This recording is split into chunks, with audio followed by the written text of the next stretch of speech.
How's that for a slice of fried gold? You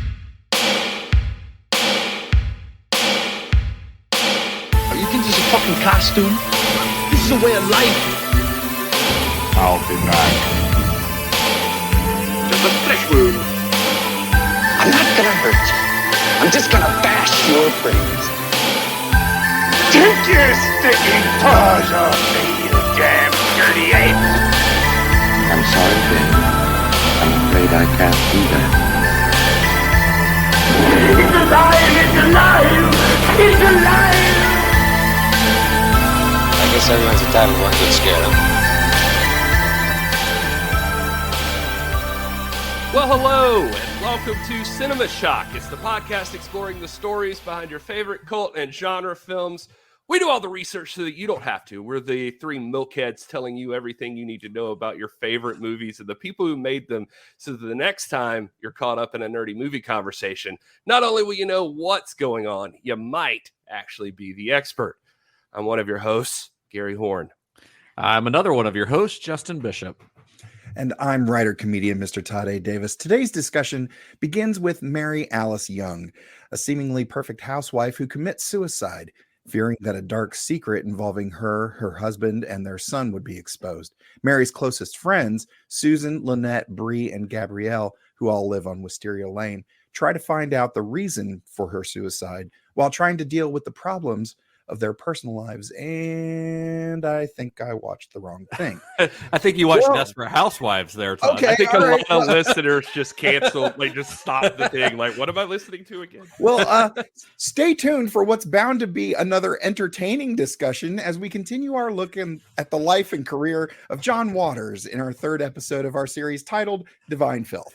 Todd's like, I didn't know Terry Hatcher was a Dreamlander. I know.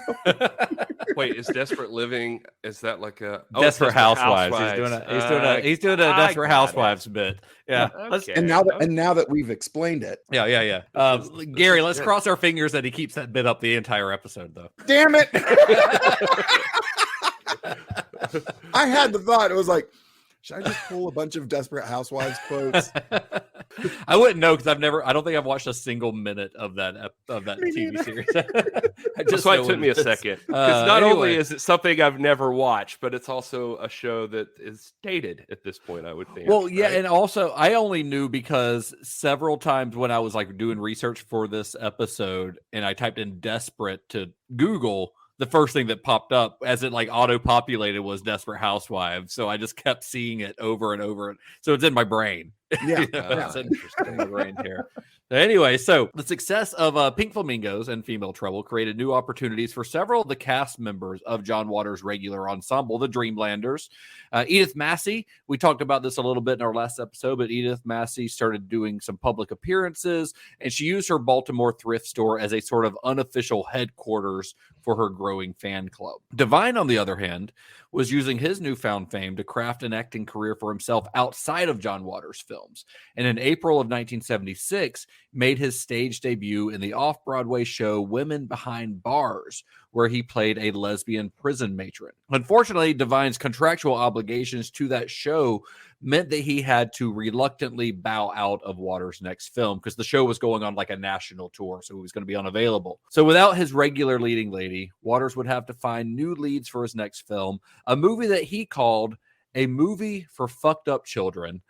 Taking the title from a lesbian newsletter that was published in Baltimore in the mid-1970s, Walter's next movie would be titled Desperate Living. It's contagious. It's outrageous. It's John Waters' Desperate Living, starring Hollywood sex goddess Liz Renay, Susan Lowe as androgynous Mole McHenry. If you don't give me the sex change, I'll cut out your Peter and throw it on me. Mink Stoll as hysterical outpatient Peggy Gravel. Yes, they've all had a lot of desperate living. Follow the dead-end road to Mortville, USA. Look around you. It's a village of idiots. Watch the most perverse sex acts ever brought to the screen. Desperate Living, featuring Edith Massey, the Egg Lady, as Queen Carlotta. Hi, stupid. Hi, ugly. Don't miss miss this rabid feast of cinema decadence from the creator of Pink Flamingos, John Waters' Desperate Living. It isn't very pretty.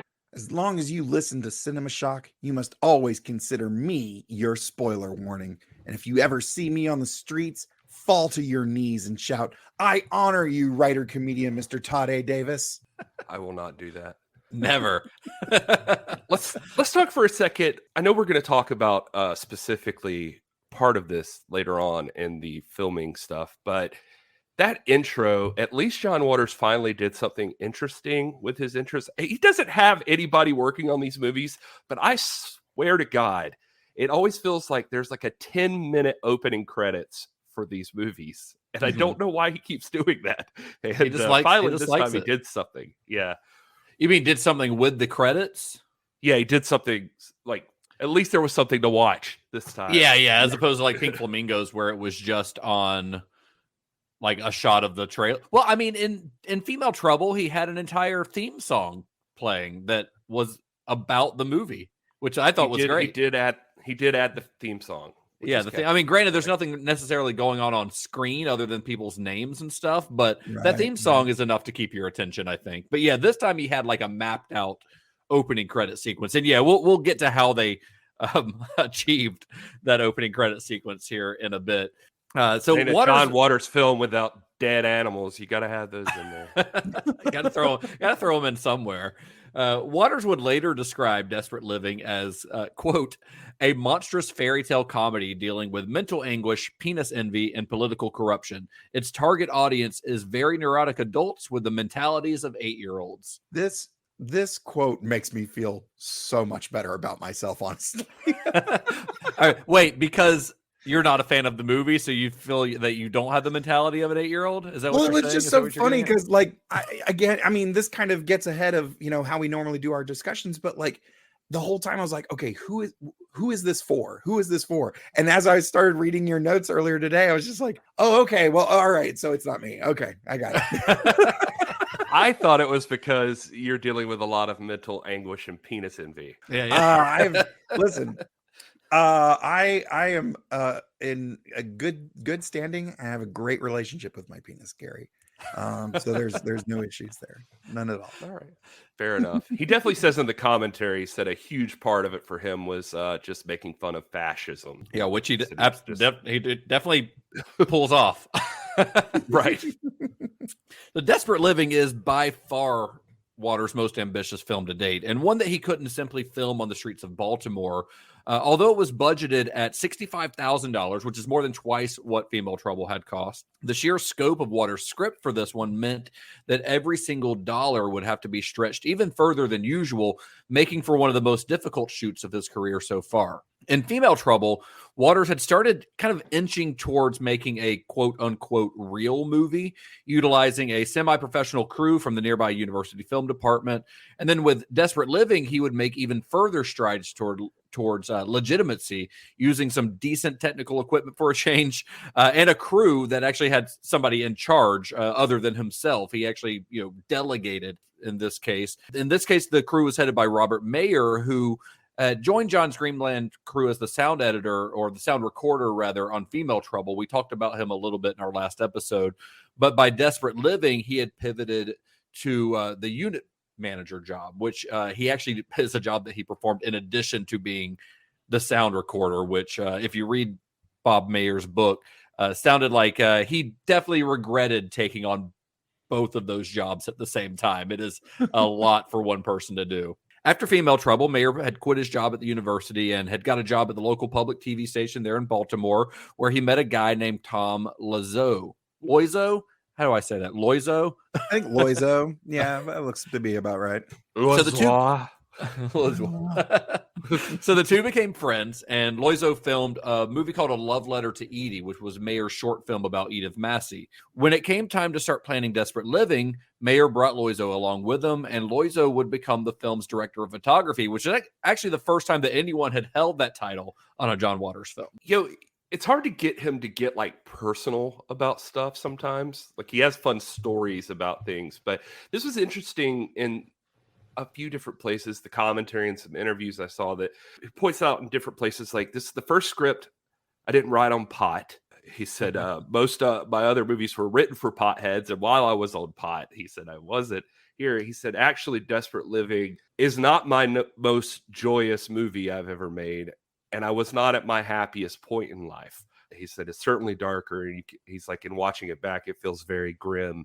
So, and he doesn't specify ever that I could find like exactly why that is. Yeah. But he also does mention that it's the first time that the camera was taken away from him, is how he says it. I mean, I assume he gave it away, but right. Yeah. I mean, I think he still operated the camera a lot. Even in the opening credits, it's like, it says, I think, written, directed, and filmed by John Waters. I think he still held the camera a lot, but Tom Loizo was doing a lot of what a director of photography would normally do, which means, he's getting light readings, he's working on the lighting, he's working on the settings on the camera, things like that. Whereas John Waters, if he was shooting it himself, would have just been basically what a cameraman is on a movie versus a director of photography.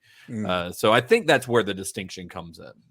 So while writing the script for Desperate Living, Waters kind of had a hunch that Devine might not be able to appear in it. He had sort of seen the writing on the wall. So when he began writing the movie's main character, Mole, he did write it with Devine in mind, all while knowing that he might have to cast someone else in the role. Just to compound on that, I found a great interview with him on a publication from around this time. And I guess he was getting that question a lot about if they had a falling out with Devine or something like that. And he said in this one interview, quote, I see her a lot. I saw the play she's been in New York, Women Behind Bars and The Neon Woman. I'm still in touch with her, and she wants to do another movie, so we're going to see what happens. When I wrote Desperate Living, I wrote it thinking Devine probably wouldn't be able to do this. Can you think of a single part in the movie that was written for Devine? It certainly wasn't Griselda. If Devine played anything, it was going to be the part of Mole. And I read in other places that the reason for that was he dug the idea of Devine getting to do different things, and Devine had been interested in doing different types of roles. So the butch lesbian would be a nice turn. Yeah. I mean, if you watch the movie thinking about it, you could definitely see Devine in that role. But he kind of wrote it thinking, okay, Devine could play this role, but Devine probably won't be able to play this role. So he kind of had to cater it towards a performer while also considering the fact that another performer might have to take over for it. So once it was official that Devine wasn't going to be able to be in the movie, Waters offered the role to Susan Lowe because he knew that Susan would throw herself into the role wholeheartedly. Susan Lowe was a Dreamland regular. She had appeared in all of Waters' films all the way going back to Mondo Trasho, but she was always in small bit roles. Remember, in Female Trouble, she was pregnant and she was the receptionist at the beauty salon. But now with Desperate Living, she would be the star, essentially. In the last one, she was our friend. She was in the gang that got cut out at the end that was going to bust in on and save Devine, right? No, that wasn't her. That was Cookie and, what was the other girl's name? Susan Lowe was the receptionist at the beauty salon. She was very, very pregnant through the whole movie. Because remember, they used her baby for the Devine birth scene. Because they shot that at the end. That was Susan. But yeah, she looks unrecognizable compared to what she looks like in this. Like Multiple Maniacs and Pink Flamingo, she had even smaller roles, like just little bit parts. Like she's in the Cavalcade of Perversions and in Multiple Maniacs and things like that. But nothing major. Maybe not even a speaking part before Female Trouble. I can't remember off the top of my head. But now she's full blown. Like she is essentially, if there's a lead character to this movie, it's her. And she was absolutely committed to the role. When John offered her the part, he explained the drawbacks to it. Susan Lowe, if you've ever seen pictures of her, especially from this time, like she's a pretty attractive woman in real life. But to transform into Mole, she would have to chop off all of her hair, bleach it out, and then have it styled into this very masculine, sort of proto-punk flat top with it's kind of shaved on the side, and then Van Smith, the makeup and costume designer, he also wanted Lowe to grow out her finely plucked eyebrows and to stop shaving her legs, which she did, but she had to kind of gently break this news to her boyfriend and children, saying like, sorry, but this is just what I'm going to look like for a while. Then Van would attach fake warts and moles to her face and add a single hair to each one of them. Very meticulous. And then to top it all off, he put together a wardrobe for her made of clothes found in the trash bins outside of the Salvation Army. So not like stuff that he bought at the Salvation Army, stuff that the Salvation Army decided wasn't good enough and they just threw away. So they dug through the trash cans to find it. So that's where her wardrobe came from. And when Sue's children saw Mommy's new look, they ran from her in fear. And her boyfriend took a, let's say, leave of absence for a while. It wasn't too long, though, and it was disturbing for them. Like they said the first time the children saw Susan that they were screaming in terror, afraid of her. And her boyfriend's name was Kenny Orey. He was a guy that John Waters knew very well. He ran the Cat's Eye Pub in Baltimore. It's still there. I looked it up. He is not, but we'll talk about that in a second. The reason he was friends with Waters is he ran that pub, and then also they said he would pick up Waters in his old Cadillac limo, and they would go shoot machine guns together out in the field. Of course they did. That's like he's got that in common with James Cameron, huh? Yeah, Cameron so. and what was her, Catherine Bigelow? Didn't they go on dates where they just went out in the desert and shot machine guns? That's right. Yeah, he said John Waters is like, yeah, he'd come pick me up, and he had this like trunk full of guns. He had so many guns. But he's in the movie. He's the first guy that they bring in to Queen Carlotta to get executed. Oh, really? That's him? That's him. That's Kenny Orey. If you're wondering where he is now, John Waters says, quote, he later died from his stomach exploding. I'm not making that up. Jeez. I don't. Well, that's all he said. Like, I'm going to need a little more info. Yeah. some details on exactly how that happened. So he talks about Susan Lowe like as the understudy rising above, like he was super proud of her. He did say that Mole, the character of Mole, was based on a real person. It was this butch lesbian he wouldn't name, but said hung out in this place called Sherry Show Bar on Broadway. I looked this place up too, and it's either moved or. Because when you look at Google image search, the place there now is called Desire Gentlemen's Club, and it is definitely next to a truck stop. And I only think that might be it, because he said he never got this, by the way, but he knew her because he was there. And he said, and for some reason, butch lesbians were there a lot, and they were hookers for truck drivers. And I never understood that. Butch lesbians were the hookers for truck drivers. And still make money. Yeah. But he said her thing is that she was very disturbing. She had blackheads all around her mouth. So your ultimate goal every night was to not make her smile because they would pop when she smiled. Oh my God. But he said the character Mole, like Susan Lowe nailed it. That's exactly what she was like. Wow.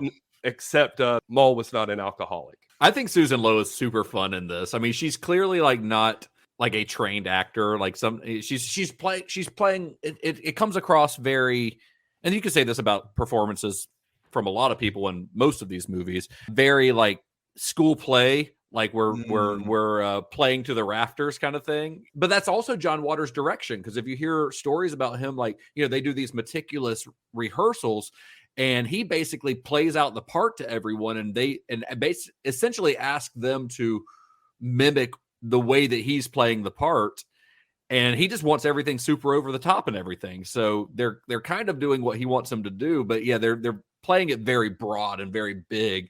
But that does add to the camp factor of all of these movies. So it does play into the style of the movie, but she's no exception. I think she does play it that way, but she's still very fun, and she is 100% invested in this role. And I think she did a great job. And I really wish that we'd seen her in more bigger roles in Waters' films. She's in most of his movies. She's in all of these movies, but never again was she given a role of this magnitude. So while Susan's part in the film is definitely like the juiciest, the biggest role, has the biggest arc of any of the characters, several other Dreamland girls appear here as well. You've got Mink Stoll as Peggy Gravel, who is she's got a pretty interesting arc as well. She kind of starts off, she's not quite a hero or anything. She's pretty unlikable from the beginning, but she does transform over the course of the film, certainly.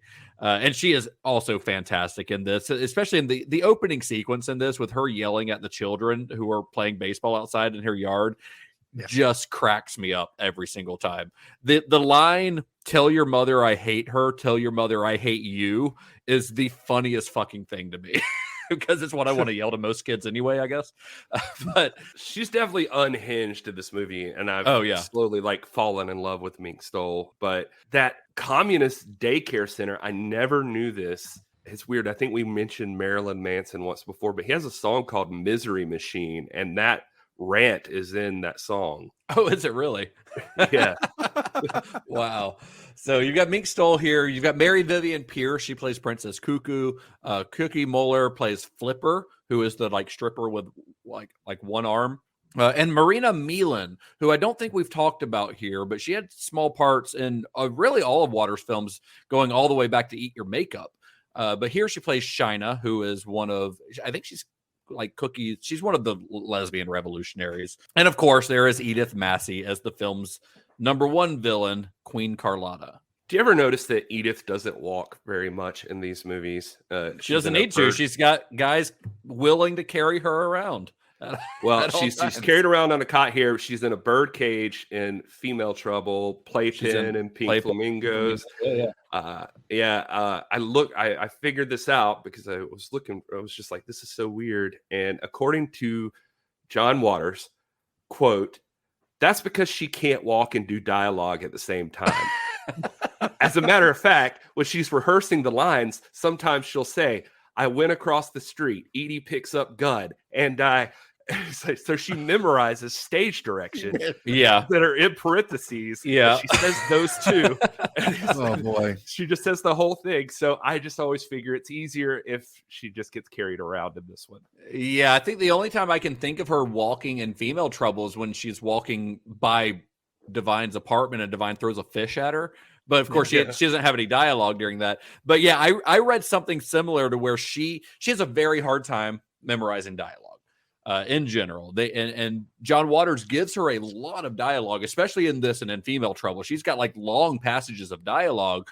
So he kind of refused to cut those up where he could like film part of the dialogue of the scene, then do another take and film another. He wanted it all to be like in one take. He insisted on that, even though people told him like, why don't we just do it in bits and pieces and we'll edit it together? He didn't want to do it that way.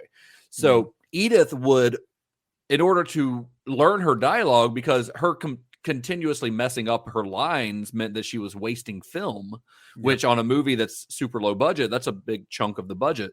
So she would write down her lines from the script over and over and over, like Bart Simpson on a chalkboard, just writing them over and over and over until they were like embedded in her memory so that she could remember them.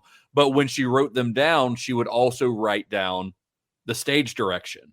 So she would say her line and then she would say the stage direction along with it. And John Waters kept having to tell her, you don't need to say that part. Just say the dialogue. And I guess she just didn't understand. I'm not sure. But in that same interview, though, he does say that she's going to have to get it together because I've already planned the next one and she's going to have to move around. Yeah, for polyester, I guess. Yeah. Yeah. So we'll see. Well, the reason that Desperate Living was written with women in pretty much every lead role was because with this film, not only was John without his regular leading lady, Divine, but he was, for the first time ever, also without his leading man, David Lochary. So while Divine was enjoying a new level of fame after Female Trouble, Lochary wasn't having the same kind of luck, even though in his mind, he deserved the same type of success that Divine was receiving. Lochary was, after all, one of Waters' key creative collaborators on those early films. He's the one who connected Water with many of the other Dreamlanders. Like he was the kind of person who already knew these other people and brought them and John together. He had been the first person to introduce the concept of drag to Divine. Remember, Divine said he'd never heard the word drag before David Lochary. Yeah. I mean, David Lochary is without a doubt one of the most important figures in Waters' early career, like a key creative collaborator, not just a cast member, but a major part of John's creative world. So after the success of Pink Flamingos, Lochary moved to New York, to pursue a career as a quote unquote serious actor, hoping to cash in on the film's notoriety. But he wasn't finding any open doors really. So he returned to Baltimore to film Female Trouble, and then as soon as that was, he immediately went back to Manhattan afterwards to where he lived, hoping to catch his big break.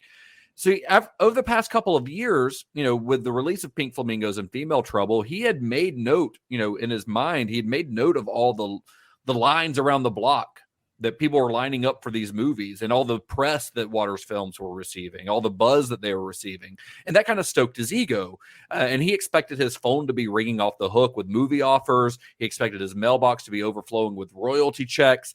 But unfortunately, neither one of those things were really happening. Although Pink Flamingos and to a lesser extent, Female Trouble were successful films, they were successful cult films, right? It's a different type of success than like a blockbuster movie. These were successful on their own terms based on their budget and how they were released, right?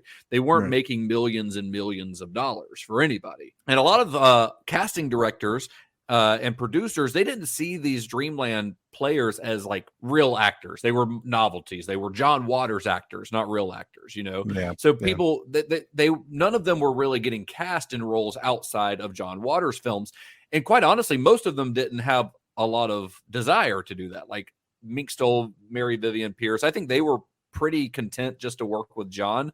But David Lochary saw himself as an actor and felt like he wanted to branch out. And it just wasn't happening because he was just seen as like the guy from the John Waters movies. So he started to feel like he was being left behind a little bit. Although he was receiving money from Waters' early films, thanks to that profit sharing plan that Waters set up that we talked about on the last episode, that wasn't enough, though, to dampen the resentment that was building inside of him. And he became obsessed with the idea that Waters and Devine were becoming rich and famous while he was still struggling to pay his rent. This obsession soon turned to anger, and in order to soothe his hurt feelings and to boost his ego, David turned more and more to hard drugs. Specifically, he started using angel dust with alarming regularity. And tragically, David Lochary passed away on July 29th, 1977 at the age of 32. The circumstances of his death are kind of vague. Some reports say that he died of a PCP overdose, while others say that he bled to death while on PCP after cutting himself on broken glass. I think I saw one where it said like he fell into a glass coffee table and cut himself, like cut an artery or something, and he was unable to feel the pain of the cuts due to the anesthetic effects of the drug, so he bled out. But it's not sure because I think he died alone, so I don't think anybody really knows exactly what happened. But depending on where you read about his death, you'll read overdose or that he bled to death. Now, while Waters' book Shock Value explains that it was because of Lochary's death that he didn't appear in Desperate Living, the timelines don't really match up. I kind of dug into this a little bit because Desperate Living was released 2 months before Lochary's death. So they had filmed it like 7 months earlier. According to Robert Mayer in his book Low Budget Hell, the decision to make Desperate Living without Lochary was one that was made before they'd even begun working on the film. Lochary was reportedly in such a bad place and had become so difficult that Waters made the tough decision to write the film without a role for Lochary in mind. I mean, we've talked about how Waters is big on like, hey, during production, no drugs, which is incredibly admirable. So if they were in touch at all and they saw how bad he was. Yeah. And he had according to Waters, he'd never been big into drugs before that at all. Like not even pot and LSD and stuff. I mean, he did it, but he wasn't like abusing it in any way whatsoever, so right. But when he started using PCP, like it really, and part of it's probably because he was depressed or whatever over the course of his career, but it did unfortunately affect their relationship, and it affected his relationship with everyone, and he ended up passing away without ever really reconciling that. And it's unfortunate because, like I said, David Lochary was a huge part of these movies. All the way up to Female Trouble. I mean, he had a very big role in Female Trouble, and he is essentially John Waters' leading man in all of these movies. He's incredibly charismatic. That's what I was going to say, is like he's so charismatic, and you can easily see him fitting into a lot of John Waters movies from here on out. Like he would have been, he's definitely, I mean, obviously besides Devine, who is the one that everybody's going to point out, he and Mink are probably like next in line to me for like the most charismatic, like memorable characters that John Waters has. You can see why John chose to use him. There's a natural something about David Lochary that really just shines, that you want to watch him and see what he's doing. And we saw his acting improve over the last few movies. And so it feels like it's such a bummer to see that, because it feels like if he had held on a little bit longer and of course had done it straight, sober or whatever, I guess, that I have a hard time believing he wouldn't have eventually broken through, at least as a person regularly on the cult movie scene, you know? Yeah. I mean, I could see him getting involved with even Andy Warhol's crew in New York during this time, who was making movies, but even, breaking into, if he had stuck around and been in Polyester, been in Hairspray, like I could see him getting character actor roles in bigger movies. He might not have been, I don't think he was ever going to be a leading man. He's not a leading man type. Right.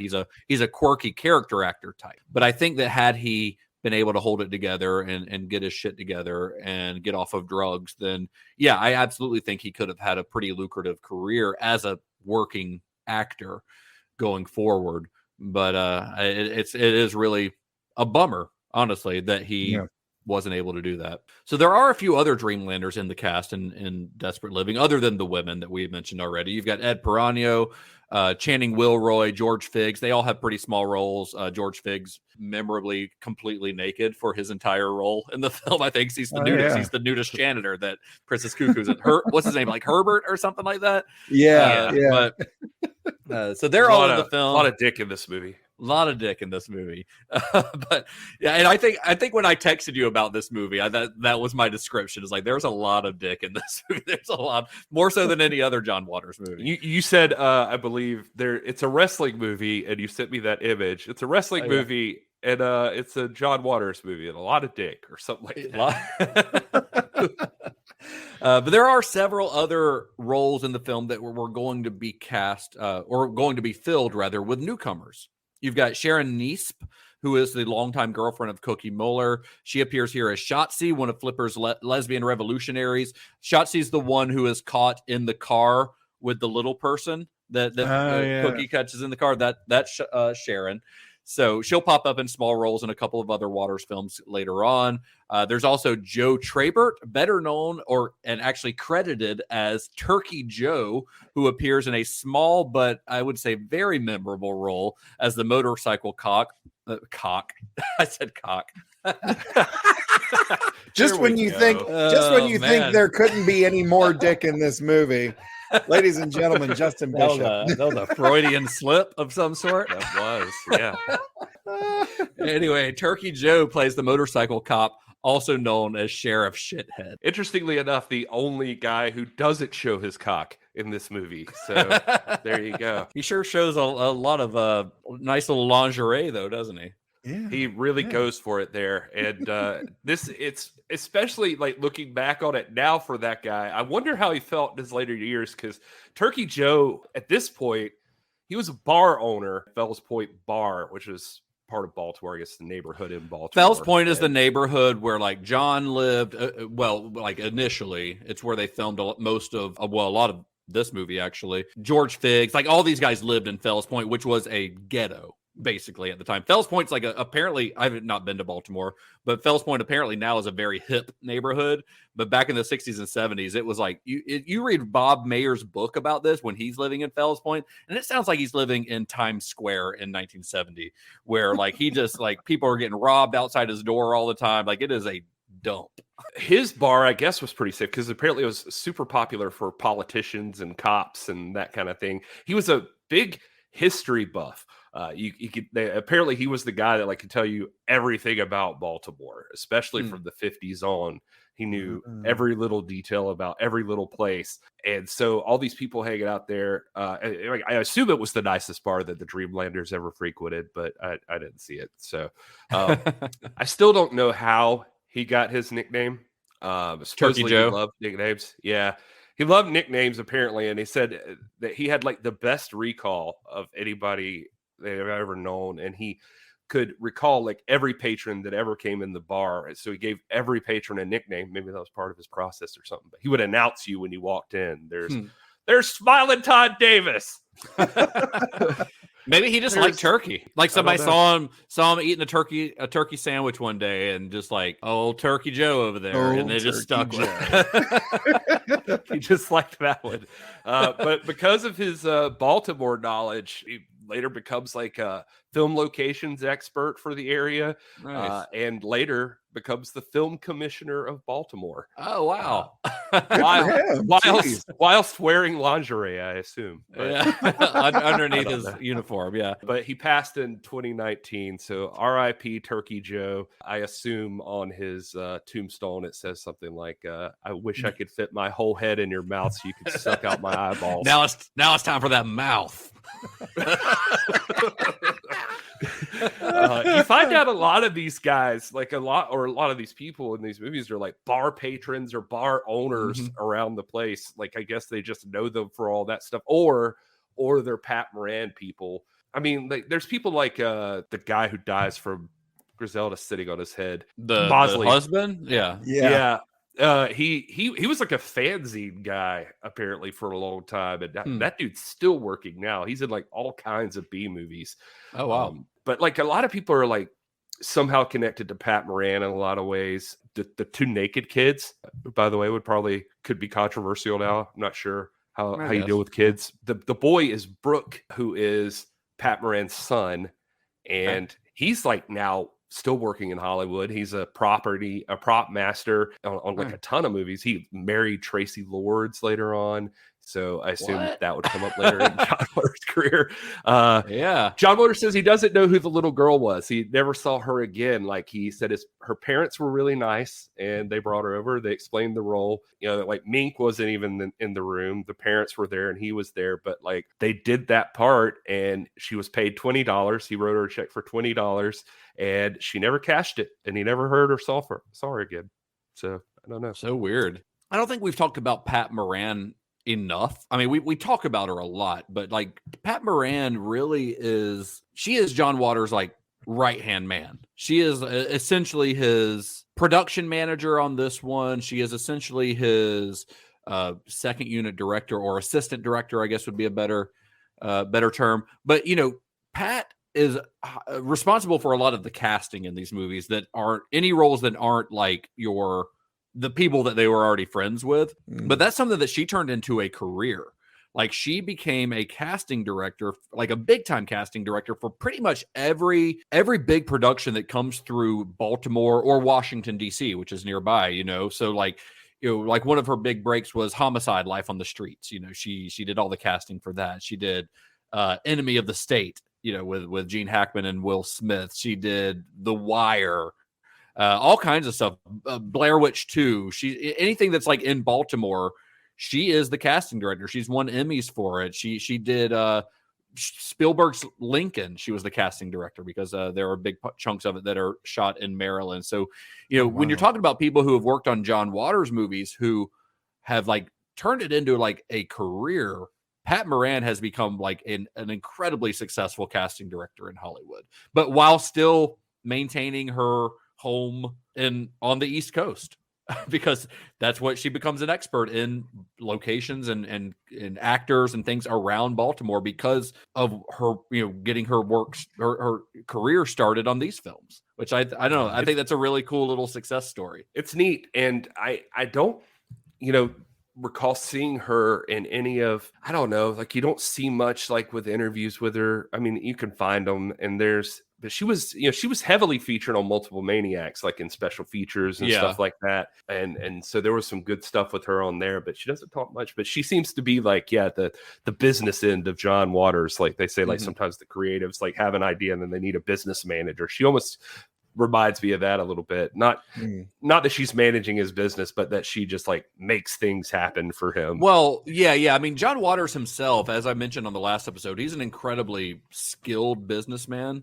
There's a funny contrast with John Waters between who he is in real life and the things that he creates on screen. But off screen, he's incredibly intelligent, incredibly well-read, and has a great head for business, probably because his father was a businessman and he learned from him. But you always have to, when you're making a movie, like we've said a million times on the show, movies are collaborative and he can't do everything. right? So Pat Moran, the things that he couldn't do, she takes care of so that he can focus on the creative side of making the movie. He's definitely John Waters, by the way, just as we're recording this one, he was just on Bill Maher's Club Random. I love that he seems to have that same thing. I get interested in this with people who are very successful, that like you hear about with guys like Steve Jobs and Mark Zuckerberg, where they have like the same outfits that are in the closet and stuff. Mm-hmm. And John Waters says he has different homes, but they're all set up exactly the same.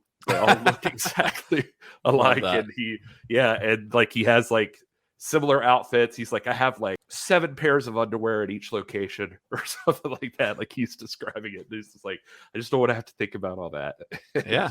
Put your brain towards more interesting things, more interesting energy. So rounding out the main cast here, we've got 2 newcomers, Jean Hill and Liz Renay. So first, let's talk a little bit about Jean Hill, who plays Mink Stoll's maid, Griselda. So Jean Hill, if you look at her IMDb or whatever, she has exactly 0 acting credits prior to this film and exactly 2 after it, both of which are John Waters films. Although I mentioned to you guys in our Pink Flamingos episode that I had read his script to the Pink Flamingos follow-up, the sequel that never got made, Flamingos Forever. And there is a character in that was clearly written with her in mind. And when I read it, I was like, who in the world is he going to cast in this role? And then I watched Desperate Living, and I was like, oh, that role was written for Jean Hill, because he describes the character and he describes Jean Hill. I mean, basically. So that's clearly what he had in mind. But finding Jean Hill was not easy. In the script for Desperate Living, Griselda is described as a 350-pound maid. That's all in the first scenes of the script. That's how he describes her. But when Waters put out ads in the newspapers to find an actress for the role, the ads he put out were a little bit more specific, reading, wanted 400-pound black actress. Now, some newspapers, like the Washington Post, refused to run that ad because they said it was discriminatory. But John's local paper, the Baltimore Sun, they obliged. They had no problem with it. So he put out the paper, and remarkably, several women actually responded to the ad, and they came to Waters' apartment to audition for the role. But according to him, and I quote, most were either terrible actresses, self-conscious about their weight, or simply not fat enough. So a lot of them, even the ones that stuck around, or the ones that he felt fit the part, immediately left the audition when he mentioned that there was a little bit of nudity that was going to be involved. I remember one story he told. He said this lady, as soon as he opened the door, she said, well, I am a very religious woman. And he was immediately like, this is probably not the movie for you. And she left. So he goes through several actresses. None of them are really working, or they're just not good actresses or whatever. And unable to find an actress who fit the bill, John called an actor friend of his in desperation, hoping that the friend might know someone who would be right for the part. And the friend recommended Jean Hill, who stood 5'1" and weighed just a few pounds shy of 400 pounds. So John contacted her. He sets up an audition at his apartment. And the day of the audition, she rings the doorbell. He opens the door, and there she was. He says he described her as a dream come true. He actually, he says in the commentary that, I guess when he talked to this friend, that he said, I just need at least 300 pounds. And his friend was like, no, I know somebody who's 4. And he's like, okay. And so, he said when she showed up at the door that she immediately grabbed his dick walking in. And he said, it certainly put me off my game. I don't understand what was happening. So she shows up, and they begin chatting. Waters loves her right off the bat immediately. And, as they talked about what the role would require. And she had no objections to the nudity in it, saying, I've got a lot to show, honey, is what she told John Waters. She had no problem with dyeing her hair blonde. In fact, she claimed that she had already dyed it blonde a couple of times herself in the past. She was all in. She had no objections to anything in the script at all. She was like on Waters' wavelength, basically. So after listening to her give a hilarious reading of the script, John went over the contract with her, gave her an advance on her salary, and then it was settled. John Waters had his Griselda. She's the one who used that term milkheads, which I was like, I don't even know what that means. But apparently it was I said it right up at the top. We're the 3 milkheads. Maybe we were already kicked off of all the stations for racial words, but apparently it was like honky in Baltimore. John Waters said he used to hear it all the time. It's like white dudes with big heads. They called them milkheads. I don't know. He said it's one of those things that has completely seemed to have phased out, but I'm bringing it back. Yeah, we're taking it back. I think Jean Hill is very funny in this movie. I don't want no white man looking at my Tampax. That's her best line in the whole movie. It's so funny to me. I watched this movie with subtitles on. I watch a lot of movies with subtitles on these days, and it really makes me appreciate John Waters' dialogue. But that line in particular, it's not just the line, but her delivery of it. Like, she is very funny in this. I wouldn't call her like a good actress, but I would call her a good comedian, if that makes sense. Like, she's good at selling John Waters' dialogue. Yeah, I could see that. By the way, in the commentary, when she's doing that whole scene and Bosley is messing with her, she makes that line about the Tampax, and he's like, "Oh my God, I forgot about that line. I don't even remember why I came up with that." But it's like, it matters. Like, I guess black dudes can look at Tampax. That's okay. That makes sense. All right. And then he's like pulling the stuff out of her purse, and he pulls out the toilet paper. And he's like, "Oh my God, I did the toilet paper. So ridiculous. Who would steal toilet paper?" And I'll have you know that every hotel I stay at, I steal the toilet paper on the way out. I take all of it because toilet paper costs money and it's free toilet paper. Well, who's to say that you weren't going to wipe your ass with it? That's true. They didn't know. My toilet paper. They don't know how much you're pooping. Yeah. So I just pack it in my bags on the way home. So the other major role that was yet to be cast was the character of Muffy St. Jacques, which is Mole's girlfriend. In the screenplay, Waters describes Muffy as an exaggerated blonde glamour girl type, va-va-voom figure dressed in a skimpy see-through curtain she has pieced together for clothes. I think in the actual movie, it looks like she's using a shower curtain. I think is what it looks like in those early scenes. But you see, at this point in their career, Divine was becoming famous enough to be a selling point in John Waters' films. So in Divine's absence, Waters wanted to cast another name actor or actress. Someone that New Line thought that they could sell to audiences. They're like, "Hey, give us a star. Give us somebody that people know so that we have a person to sell this movie if you're not going to have Divine in it." Well, the person that John Waters found was a name in some circles. I don't think it's probably quite what New Line was looking for, but she was famous in her own way. So Liz Renay. Liz Renay was an ex-stripper and girlfriend of a mobster who, at the time that she was cast, was a 50-something grandmother who just so happened to have a certain Jane Mansfield quality that John Waters liked. Now, Liz Renay's life story, first of all, is wild. It sounds like something out of a John Waters movie. I want to do a little sidebar here and just talk about her a bit because it is a hell of a life that she has led. So born Pearl Elizabeth Dobbins in 1926, Liz was raised by fanatical religious parents, but ran away at a young age to pursue a career in show business, which she did by first winning a Marilyn Monroe lookalike contest before becoming a V-girl during the war, a showgirl, and eventually a gangster mole. Renay was the girlfriend of a notorious gangster named Mickey Cohen. In 1961, after she refused to cooperate with the authorities in prosecuting some big gangland figures, Renay was found guilty of perjury and sentenced to 3 years in prison.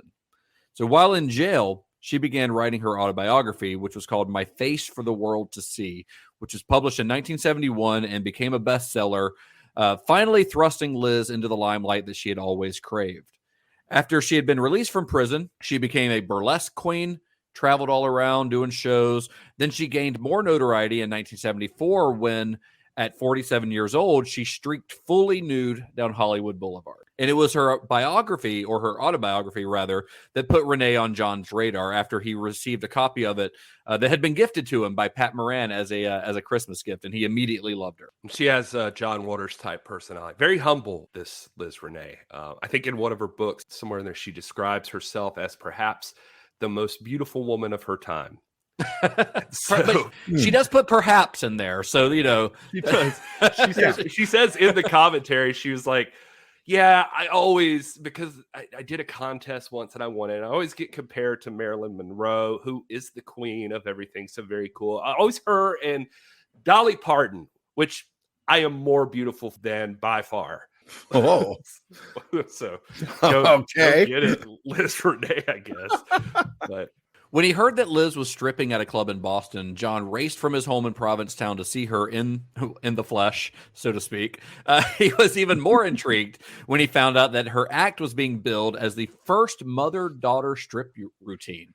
I bet it wasn't the first ever, but that's how they were billing it. Anyway, see, Liz had talked her 27-year-old daughter, Brenda, into following in her mother's footsteps. So they were doing this show together.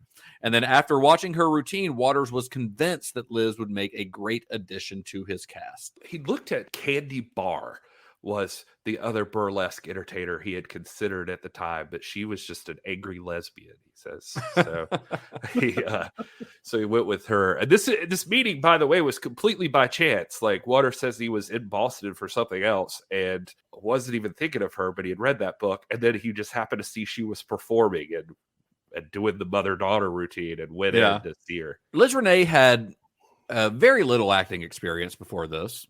She had only appeared She had only appeared in a handful of small roles before Desperate Living, the most significant of which was probably Blackenstein, where she is credited as simply a couple in bed, assuming there was another person also credited as couple in bed, I guess, unless they're just talking about her boobs. I don't know. I was about to say, let's not ignore the couple.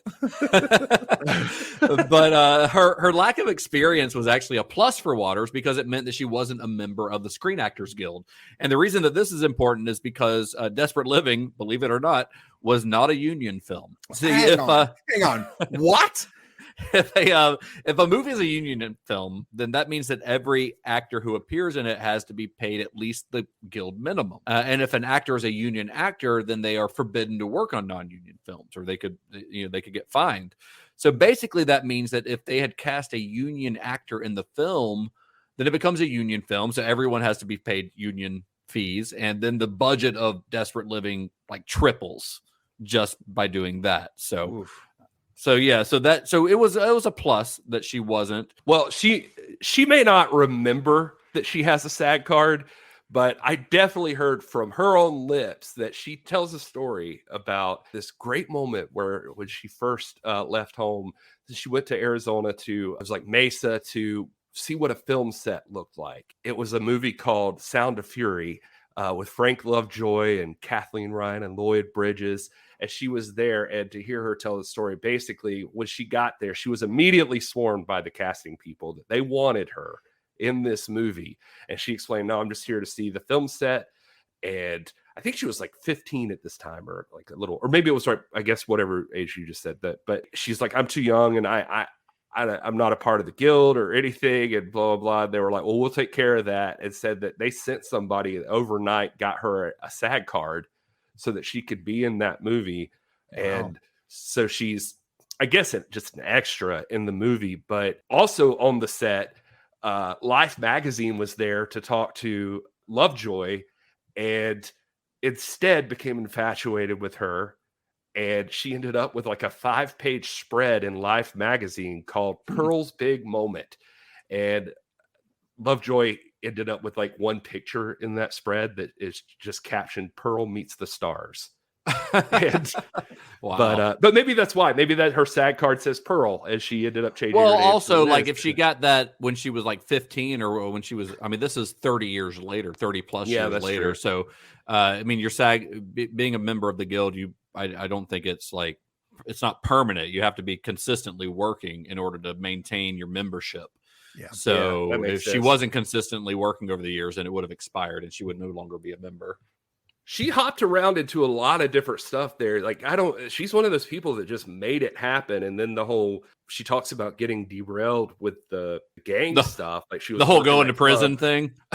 Yeah. Well, and she's like, this is so stupid, because she was like, so-and-so got murdered in a barber's chair. And it was, my boyfriend was involved in that. And then it was just, I told a little white lie to the cops, and then I get put in jail for 3 years because of a little white lie. I mean, if you were getting asked by the cops to say a bunch of shit about Murder Incorporated over here, you'd probably lie too and not want to be involved. But it's my first and only ever offense, and I get put in jail for 3 years. She said right before that she had been in conversations with Cecil B. DeMille to do I think the biblical character Esther in a movie.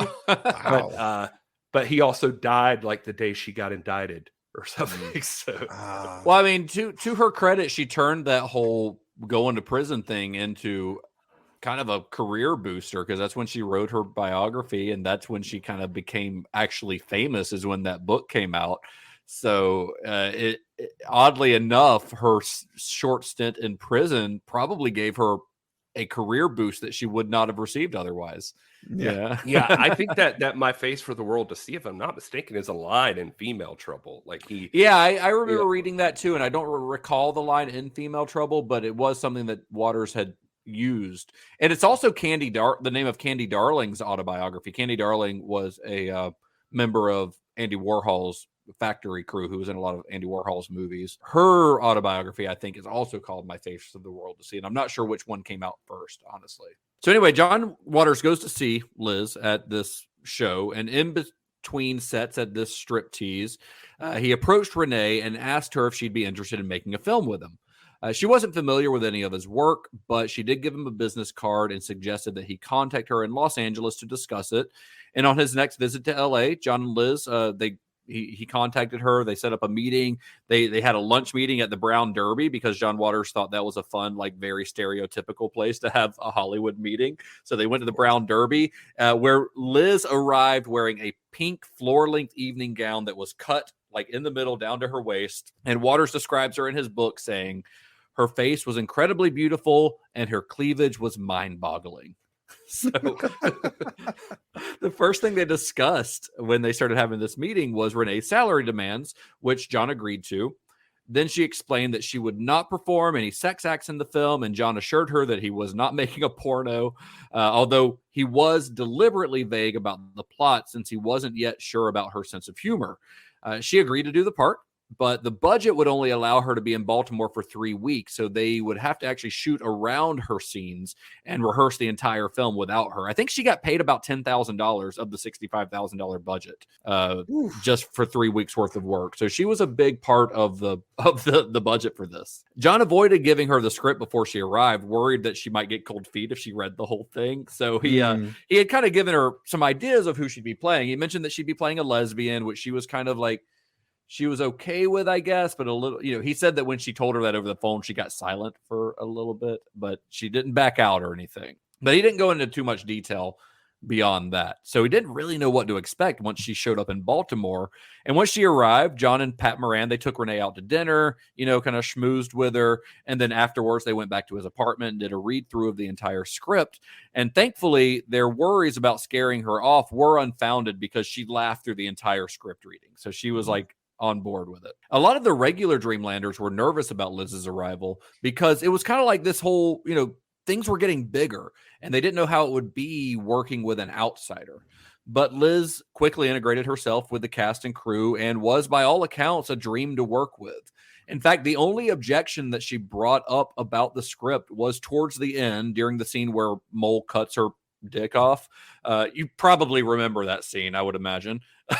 So it's easily that one. Is it ringing a bell? Yeah. All right. So it's probably the most outrageous scene in the entire film, but it wasn't actually the actions of the scene that Liz took issue with. Instead, it was her line where she's pleading with Mole and she says, "Oh, Mole, I'll love it. I'll feel it. I'll eat it just like old times." It was that part where she says, "Eat it." That's the part she didn't like. And I think from the way John Waters describes it, it brought up some traumas from her time in prison, because there were a lot of lesbians in prison and she wasn't, nothing happened to her or or anything. She wasn't involved in anything, but she saw things in prison. And I think this brought up some memories for her that she didn't want to revisit. So it took a while, but after some hemming and hawing, Waters was able to convince her that the line was funny and that And she ended up doing it. She ended up saying the line as written. Although if you watch it in the scene, she does hesitate a little bit. And like she is kind of visibly horrified when she says the line in the final film. Yeah. It is the sign of true comedic genius when you have to explain the joke and convince someone that it's funny. Well, I don't think it was a matter of convincing her that it was funny. It was a matter of like, hey, the people who watch my movies are going to think this is funny. And it is a funny line. I mean, it really is. I know it's bothersome to you, but it's a comedy line, and everybody's got their their things, and so their triggers. We've discussed with John Waters. John Waters knows his audience though, and he knew that people who watched his movies would find that line funny, and that's what he had to convince Liz Renay of. Not that it was just funny, and he wasn't trying to explain the joke necessarily, but just say that, hey, trust me, the people who like my movies are gonna think that's a funny line. It's funny. I meant to say too, when you were talking about she was sure that he was getting her for a porno. It was like the first conversation they had. He says that she must have thought a thing because she's like, I'm not doing a porno. And he's like, I don't want you for a porno. We're not doing that. I want you for a regular movie. So then later on in, LA, when they were having their meeting too, he said she still showed up and had that list of like, it was like a thought out list of Liz Renay will not do this, and Liz Renay will not put this here. and so it was like, she was like, we're not doing that. Yeah, this is not the kind of movie we're making. Yeah. She also, little separate stories about her that I loved hearing him talk about was that he was asked about her paintings because apparently she was doing a lot of art at the time or something. And he said, yeah, I've seen her paintings, which are mind boggling. They all look like her. Every character is in them. If it's Cleopatra, they all have her face. He said when she would do them was always when she was like broke or something. And so she would get publicity because she was doing art. And then the next day she'd have an art show and it was just to pay her bail bonds. So like that's what she was doing. He said another thing she did to really impress him was anytime that anybody asked for her autograph wherever they were, he said she would do it on a deposit slip for her checking account. And then she would autograph it on the back, hoping that maybe they would just go home and deposit some money in her account. He said, I thought that was brilliant. I love it. But just, she seems like a very unique character. But he said definitely that they would go to like clubs sometimes and just like all these older men would like rush her and be like, Liz! And yeah, go they knew who she was. Her. Yeah. Oh man. So Todd, that's all the cast. I mean, do we even bother with the Star Trek thing? There's nobody in Star Trek, but all right. Moving on. With Desperate Living, Waters got just a little bit closer to his dream of making a film entirely in a studio. That's his dream. He just wants everything to be fake. Basically, he doesn't want any semblance of real life. So he's like, my goal is to make a film entirely in a studio. And he came pretty close here. Whereas the majority of his previous films had been shot either on location or in the homes of various Dreamlanders, including his own apartment. With Desperate Living, nearly all of the action took place on two massive sets that Vince Piranio built. Now, while this movie's $65,000 budget is much higher than any budget that Waters had worked with so far, that's still a very small budget for a feature film, especially a feature film that takes place almost entirely in a fictitious town like Mortville, which they're going to have to build from the ground up. Waters' concept for Mortville was that it was a town filled with citizens who were mortified at their daily existence, hence Mortville. A lot of people think it's like a death thing, like mort, but it's actually short for mortified, which is one of John Waters' favorite words. You'll hear him say that a lot. Yeah, I was listening to him talk about that, but he said that that was something they used to say themselves, or they still say. Him and his friends still say like, oh, I guess we're going to Mortville. Like Mink has that line when the Turkey Joe's there. It says, I've never been more mortified by anything in my life or something like that. And he was talking about it there. That was like mortified was a word that evolved like for them that they used to say like, we're going to Mortville now. Well, Waters and Piranio had a couple of old friends who owned a big chunk of land in Hampton, Maryland, which is about 40 miles south of Baltimore. And they agreed to allow the crew to construct the exterior sets of Mortville there only if every trace of the town would vanish once filming was complete. You see, this land had a farmhouse on it. This is where these friends lived. They lived on the farmhouse out there.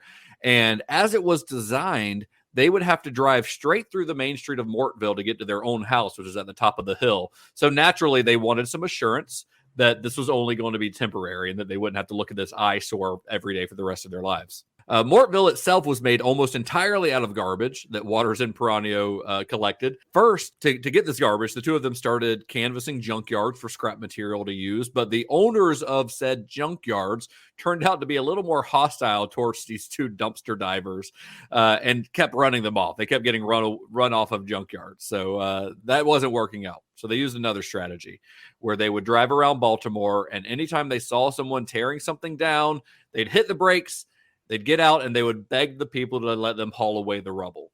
So this is how they came up with most of the material used in this film. And little by little, Mortville began to take shape. The street was paved, the fake fronts of the shabby homes were raised, and decaying dead animals that they found in the nearby woods were hung from trees as decoration. And eventually, volunteers even started showing up with their own trash to further litter the streets of Mortville. I can't imagine why the owners of the property wouldn't want this to just stay. This just staying there the whole film history. This shit town. This could be a tourist destination one day. Right, they're going to show up. One of the people that owns the property is in the movie too, and it's one of the guys that first comes in and grabs Griselda and Mink, like part of the Queen's little private her army leather of her leather daddy army. Yeah. It's one of those guys is the owner of the property. I remember him saying that in the commentary, and I can't remember his name. The other one, by the way, is also like, I think at the time there were two of them that run in, and I think the other one he said was like Mink Stoll's boyfriend at the time, who ends up marrying Vivian Pierce, not Vivian Pierce, but her sister instead. Oh, sick. Yeah, interesting. Small world. He was like, how's that for family trivia or something? Well, the crowning jewel for the Mortville set would be Queen Carlotta's castle. And Waters wanted this castle to look like a cheesy version of Disneyland, complete with turrets, flags, and a drawbridge. He wanted like your stereotypical goofy movie castle, basically. So Piranio made the decision that this was the one building in Mortville that couldn't be built out of just trash. Instead, he constructed the fake front of this 3-story building out of cheap plywood, propping it up by just a bunch of 2x4s. This was like a serious OSHA violation, this whole thing. In fact, towards the end of the film, you've got the big speech at the very end of the movie. You've got Susan Lowe as Mole giving her big freedom speech to the citizens of Mortville after they've been liberated. And she's standing in the castle window. Well, she's actually just precariously balanced on a ladder behind the set, and everyone's just hoping that a big gust of wind doesn't come and knock the whole thing down while she's up there. Oh, my God. So once filming in Mortville began, Pat Moran had the difficult job of rounding up 50 extras a day to play the citizens of the town. And Waters wanted some like very seedy characters to portray Mortville citizens. So Moran asked every lowlife that she met on the street if they wanted to be in a movie. It's like you just see some crackhead outside and say, "Hey, buddy, you want to be in a movie?" And that's what she was doing. She was just walking around the shitty neighborhoods of Baltimore trying to find people. So in order to guarantee that she would have 50 people show up on the day of the shoot, she would invite 100 people, hoping that at least half of them would show up. And then she would tell them to report outside of Edith's thrift store, Edith's shopping bag, at 6 a.m. sharp, where a rented school bus that they deemed the Mortville Express would whisk them off to the shooting location. And the reason they did it this way is because Waters didn't want the extras to be able to drive themselves to the set on their own, because he was worried that if they did that, because they weren't paying them very much at all, that he was worried that if they were able to drive themselves there, then they would try to escape and leave before the day's shoots was done. I would watch a short about the Mortville Express. I feel like that would be really. It sounded pretty like rough. Like there were just stinky bums and people doing drugs on the bus, because it was Pat Moran just scraping up any weirdo on the street that she could find. Like the people that you normally see and you're like, please don't talk to me. Like when you're walking down the street, you see that guy, please don't make eye contact. And that's the people she was seeking out. There was a lot of stuff about Mortville I didn't understand, like when he was explaining it on the commentary. There was like weird stuff, like the setup for the pie. He was like, "Oh, this is my Simple Simon moment, because like, you just feel stupid after you eat a pie, and so like that's all they have to eat is all this pie." And I'm like, I like pie. I don't know. what he's talking about. What's wrong with pie? I don't know. He was describing that same thing. He's like, we drive them in with the bus so they wouldn't wander away, because they would. And one time a bum shit his pants, so he could just stay on the bus. And he's like, it's like, it makes sense because, they couldn't use the bathroom facilities. The owner got real sick of that. They didn't want them in the house. Yeah. So that's one of the many reasons that Mortville was not an easy place to shoot. For one, the temperature was never much higher than about 40 degrees, often much lower. Remember, for some reason, John Waters always shoots his films in Baltimore in the fall and winter. I don't know why he doesn't shoot in the summertime when it's warmer, but so they're doing that again for the third film in a row, at least. I think they're shooting in the winter months. And the farmhouse itself was off limits to everyone except for the main stars, like Liz Renay and Susan Lowe, and all of them could use the farmhouse, but all the extras and everyone else were not allowed. So the extras had to find shelter from the cold by huddling together on the parked bus in between scenes. And they were also not, like Gary said, they're not allowed to use the farmhouse for the restroom because the property's septic system overflowed after the first couple of days because it wasn't able to handle the amount of poop that was created by the dozens of cast and crew members who were using the facilities. So the homeowners forced them to use the woods until they brought in a porta potty the next day for everyone to use. So for a day, everyone was having to shit in the woods. So stupid. When was the last time either of you pooped outside? Literally never in my life that I can recall. Are you serious? I don't think I've ever. Why would I shit outside? I live in a home with a toilet. This is the side of privilege. That's what that is. I used to live out in the swampland in the woods, and I shit outside multiple times in my childhood. I'm not much. I've wiped my ass with. I've wiped my ass with leaves. So one time my cousin shit on the train. My cousin shit on the train tracks and wiped his ass with rocks, and that I never understood. Just the rocks on the train tracks. Jesus, terrible. But the gravel that's under the train tracks, like that kind of a rock. Yeah, like those. Well, they were big rocks on the train track we had running through there. Those he just scraped his butthole across them. I guess he just ran them up his butt crack. It was just wow. That sounds like a step closer to the Demolition Man future. That's what it is. Wait a minute.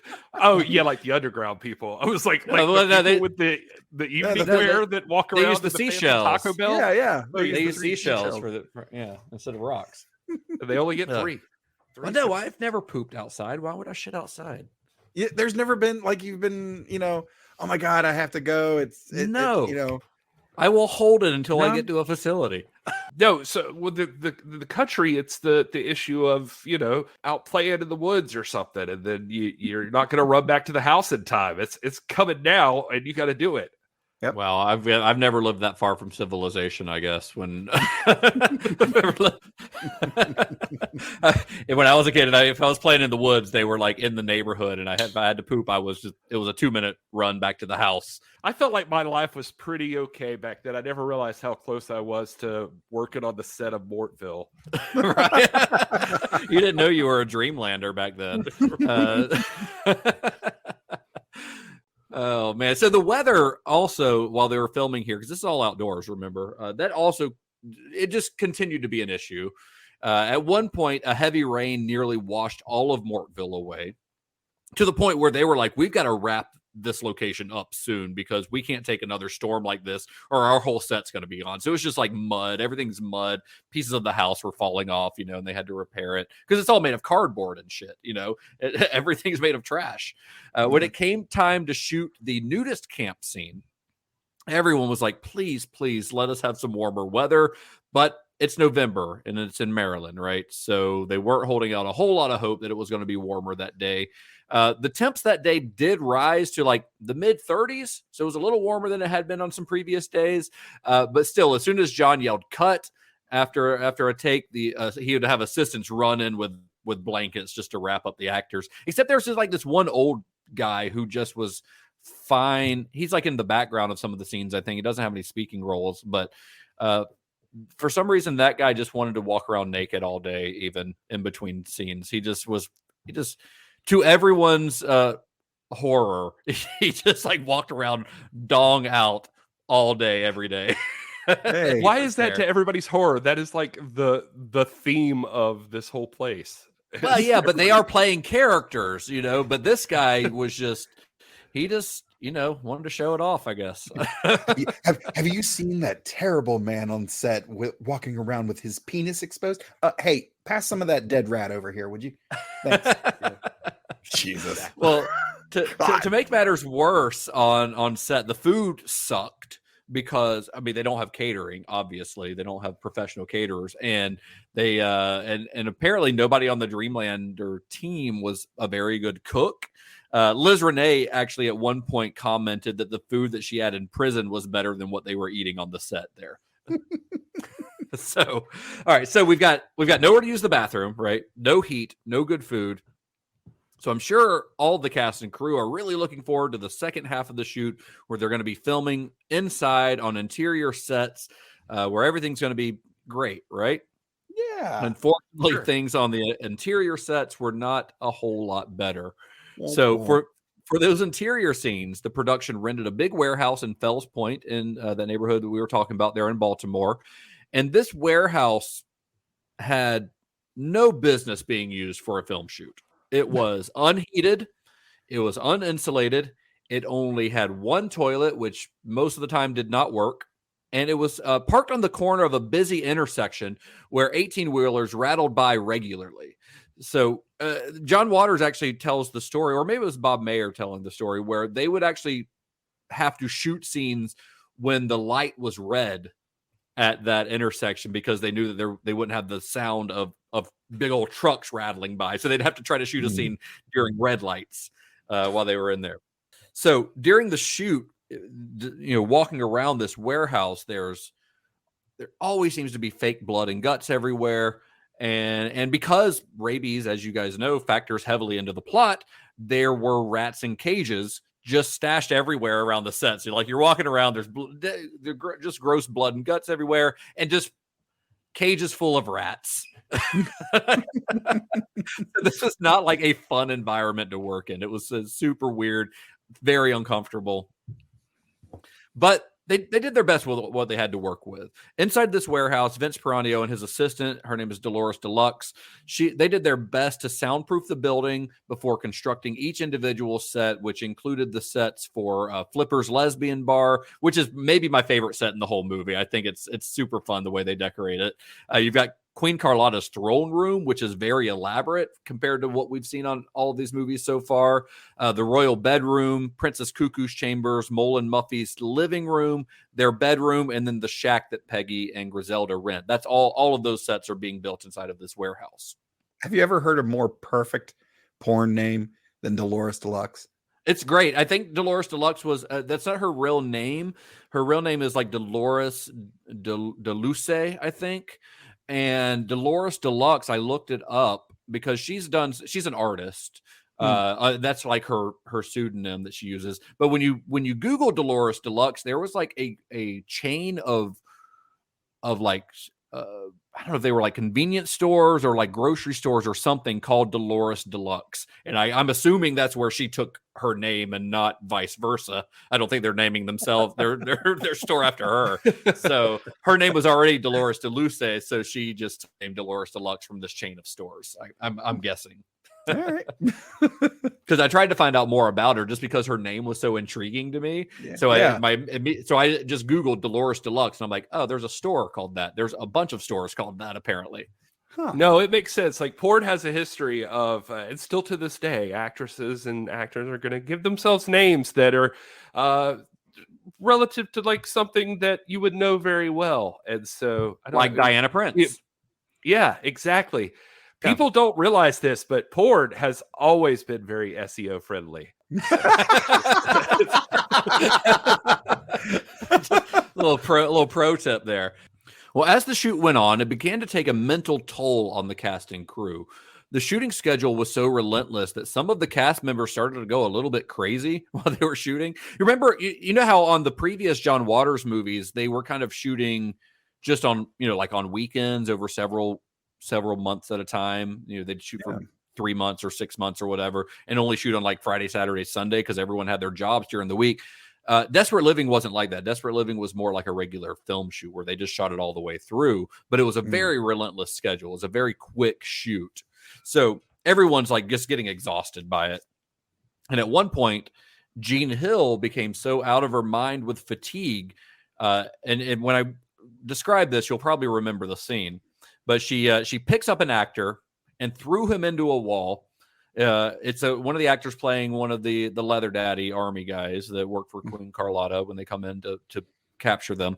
She throws him into a wall, and when they filmed that scene, she actually threw him into a wall and knocked him unconscious. I mean, this is supposed to be a simulated fight scene, but she was so just like tired and stuff that she didn't pull her punches, so to speak, and literally threw a dude into a wall and knocked him out. So Liz Renay, not being used to, I guess, the shenanigans that usually go on during the filming of a John Waters movie, because she's not a seasoned Dreamlander, you know, she got a little bit grossed out a couple of times during the shoot. She started gagging during a scene where Susan Lowe had to pick up the dead rat and begin cooking it for dinner. You know, when she gets all like really happy that they found a rat in their house. So she kind of gets grossed out during that. And then she had a similar reaction later on in the movie in the scene where Mary Vivian Pearce starts foaming at the mouth from rabies, where she's just got this green, gross-looking foam coming out of her mouth, which is a very simple effect that they achieved just by mixing some Alka-Seltzer and green food coloring and just had her put that in her mouth. And that's where they got that. But I guess just maybe she was in the moment. Maybe Liz Renay was just very method during this scene, and she just got very into it. But that kind of grossed her out. She started gagging a little bit. At one point during the shoot, they had a newspaper reporter show up. I think he was from the Baltimore Sun. He was going to do a story about the making of the film. And, you know, Susan Lowe, she found out that a reporter was coming, and at first she was pretty excited about this. After all, this was her first starring role, you know. She was going to get some press in her first starring role, but then she was horrified, or I guess mortified, maybe is the better description, when the writer showed up just as the special effects guy was attaching a fake penis, ugly scars, and fake blood between her legs. That's the day that the reporter decided to show up. So she wasn't very happy about that. She got a little upset. But for another scene, another little anecdote about the filming here, the scene where Mink Stole and Jean Hill are forced to eat cockroaches. They were understandably nervous. After all, Mink had seen her friend Divine eat literal dog shit on one of John's films. So they were worried that John might ask them to actually eat cockroaches. Well, when they asked Waters about it, he replied, this is a quote. He says, "No, I guess in my old age, I've gotten more conservative." So instead, he used real roaches in the close-up shots. You see them in the film, but in the long shot where they're actually eating them, they're just raisins. They're just eating raisins, and that the guy's like shoveling raisins into their mouth. So no, they did not eat roaches, but that cockroach scene was probably the least of their worries, because there are a couple of other scenes that they had to film that were even worse. So for one of these, I'd like to point out that for this scene, there's a scene in the film where Mink Stole runs over a dead dog. Now, the dog looks fake, but it's not. It's a real dog. But I would do want to point out that John Waters did not kill a dog for the making of this movie. I know that's a weird thing to have to point out, but considering some conversations we've had on previous episodes, considering some, let's say, questionable scenes involving animals in some of these other films, that might be something that we need to point out. But John Waters is, in fact, not a cruel man. Only to his audience. Wow. For the dog in question, Waters asked Vince Piranio to get a dead dog from a nearby veterinary hospital where they conducted experiments. I don't know what kind of experiments. I just have read in multiple places that they did experiments or tests there. That's all I know. But anyway, they had a dead dog. So the dog came to them frozen, which I guess is good. But Susan Lowe was nice enough to let them thaw the dog in her backyard. Well, to answer your comment there, it was actually from Johns Hopkins is where the dog was from. Okay. I believe Did they have a veterinary hospital at Johns Hopkins? Yeah, they had like a animal research section at Johns Hopkins. And I believe we mentioned before that Vincent Piranio used to work at Johns Hopkins and ended up getting fired for his long hair. But he got He got it illegally from their research department, and do not go down that rabbit hole because like PETA has like exposed them over the past several years. Like, oh just wow, for the awful things they would do to animals. Jeez. But yeah, and although they tried, it did not fully thaw by the time Mink had to run it over on the first take. Yes, there was more. Well, it's than also one probably take. got some rigor mortis going on there too, right? Yeah, and the first time that she hit it, it got sucked up into the axle of the car, and so then they had to spend a long time pulling parts out of the car so they could put it back together to do another take. Yeah, basically John Waters, he loads the dog in his trunk, and so he drives to the shooting location with this dead dog in his trunk, and then they laid it out on the road. And at first, Mink kept missing it. It was probably, I probably would too. Like, I would have a hard time doing that on cue. Like, it would freak me out. So she kept missing it. But yeah, she finally got it after several tries. But John said it did not read well on film, which I guess if it getting sucked up into the axle, it's not going to read as well. He wants to see the flop of it, I guess. I don't know. So yeah, they had to scrape it up and do it all over again. But thankfully, after the next try, they were able to get it. Yeah. Anyway, I'm glad my wife did not watch this one with me. Yeah, you mentioned it to me the other night where you're like, well, I might see if Jennifer wants to watch it tonight. And I almost just flat out said, that's not a good idea. No. Not necessarily even because of this scene, because again, you don't see the dog die or anything. It's a dog that they essentially found already dead, but it is gross. But there are far more off-putting scenes in this film than that one, I think. It really is. It's funny to think about John Waters' last movie trying to get away from having to outdo himself on eating dog shit, but it does still feel like he is still trying to outdo himself. He is a little bit. Yeah. He's still trying to shock for sure. So after they finally shot this scene, Waters wrapped the dog up and like in a trash bag or sheets or something, and he started wandering in the woods to bury it. He said he felt like a murderer. He was terrified that somebody would see him walking through the woods with a dead body, or it essentially was a dead body. Thinking that he was a murderer trying to bury a dead body. And then they would find his car where there was blood in the trunk from when he transported the dog from Susan Lowe's house. So the whole time he's like running around the woods with essentially a corpse, just terrified that somebody's going to think he's some kind of psychopath. But according to Waters, the most disgusting thing that they had to shoot for the film was actually the opening title sequence, which does contain an actual cooked rat. Now, I do not know where they got the rat. I cannot tell you that they got the rat from Johns Hopkins. Dead rats are probably pretty easy to find, especially in Fells Point, from all of the descriptions that I've heard of that neighborhood. They definitely in the commentary, Water says this is a real street rat we just found. We just found it. Yeah. So it was fine when it was time to film this scene, nobody would let them use their oven to cook the rat, and I guess Waters didn't want to use his own oven, and who can blame him? So he ended up suggesting to Peranio and Alan Rose, who Alan Rose is the guy who's designed all of Waters' credit sequences. He suggested to them that they sneak into one of their enemies' houses to cook the rat when he wasn't home. And no, I have no idea who this unnamed enemy was. That's just what John Waters just says, one of our enemies. And they did manage to pull it off without getting caught. And their only comment was, boy, did it stink. Yeah. All right, so let's take some guesses. Let's take some guesses at who the enemy was. Come on. It was Divine. My first thought was Mary Avara, the lead of the lady who was in charge of the censor board. Yeah. Right. Yeah. But I have no idea. Yeah, because my first thought was like, oh, well, the critics. And I was just like, no, they've given him some of the best quotes for his posters. Yeah, like even Lou Cedrone, who's given him all these negative reviews from the Baltimore Sun, like Waters loves those negative reviews. Like he thinks they're great. Yeah. Not to ruin it, so that because this is fun, but for accuracy's sake, for anybody who's going to call us out on it, he does say in the commentary, he does describe it more as they were renting a loft for some of this filming in Fells Point from someone that they didn't particularly get along with, and that's where they actually cooked the rat. Oh, yeah. Okay. Yeah, I mean, the thing is with Waters, when you read like his book and things like that, he's definitely a print the legend kind of guy. We've talked about that a little bit in the past. You know, he does like to embellish, and he's a storyteller, and sometimes that might mean embellishing some of the facts a little bit.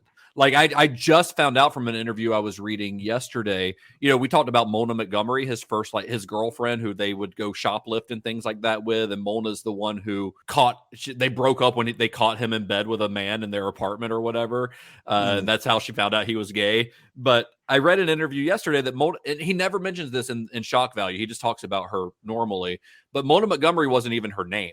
Mona Montgomery was just a name he made up. It was a pseudonym. And he never even mentions in Shock Value that that's a pseudonym. But in a later interview from like the late 90s, he's like, yeah, I called her Mona Montgomery in the book because I don't know where she is now. And I didn't want to just use her real name, which, you know, is admirable. But in Shock Value, he never gives any indication that that was not actually just what her actual name was. He was just telling a story, you know. That's interesting. I have some other random fun facts that have nothing to do with any of the story so far, but I just wanted to throw them in there from places like the commentary. This is the first movie that John Waters did with a complete classical score. He says it was two local people, Chris Lobinger and Alan Yaris. Chris Lobinger and Alan Yaris, they worked for the University of Maryland, same place where Bob Mayer had worked. And on his previous films, Waters had always used existing songs. He didn't really have a score. He just used songs from his record collection, usually without getting the rights to them. But on Desperate Living, he wanted original music, and specifically he wanted what he called a cheesy Dr. Zhivago type score. So somehow he got in touch with these two guys from the university who were like in the music department and had them score it for him. It's interesting. He has some relationship with that. The three backers for this movie, they were listed as the producers. And one of these is interesting, and I'll tell you why in just a second, to me at least. But he mentions William Platt, who he calls his camp counselor, David Spencer, his dearest and oldest friend, and James McKenzie, who ran company Cinematech at the University of Baltimore, who he said was the guy who always fought the censors with him every single time. William Platt is the camp counselor. I don't know why he's calling him the camp counselor unless he really was his camp counselor, which is interesting because there's also many John Waters interviews where he talks about getting his first gay hand job when he was sent away to camp, and it was from a counselor. And I'm like, wow, did you or we just expose William Platt as the guy who jerked you off at summer camp? Right. Wow. But anyway, I digress. I just thought it was interesting to mention that whole opening scene just for people who care about that kind of thing. I mean, this was at John Waters, his home or his parents' home where he grew up. The yard where those kids are playing baseball in is like, that exact area, he said, is exactly where the cavalcade of perversion was from. That front yard, yeah. Yeah.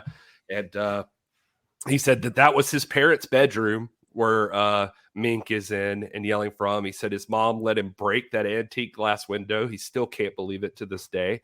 And he said it's not decorated. That is exactly what his parents' bedroom looked like. And when Griselda murders Bosley with her ass, that is right next to his parents' bed, which he says he wonders what a psychiatrist would have to say about that. The other thing, the call she gets where it's like a wrong number, and she says, like, how will you ever repay the last 30 seconds of my life? He says that's what he says every time somebody calls him that's a wrong number or something. That's like his favorite thing to say. I was watching this one, and one thing that caught my attention, and he actually addressed it in this, is that I was like, the thing about John Waters movies sometimes is they're like community theater or something is getting filmed, like with just the way they talk and express themselves and stuff like that. He actually addresses it in the commentary and says, the way he puts it is like, this is my last movie with ranting, screaming, and raving. He said, he was like, that's something that was definitely influenced by theater, which I was more interested in at the time. He's like, that it doesn't influence me anymore, but he says from here on, he was like, I think I get away from that, but that's definitely a style that we were using for sure. And I just thought that was interesting that he kind of pointed it out.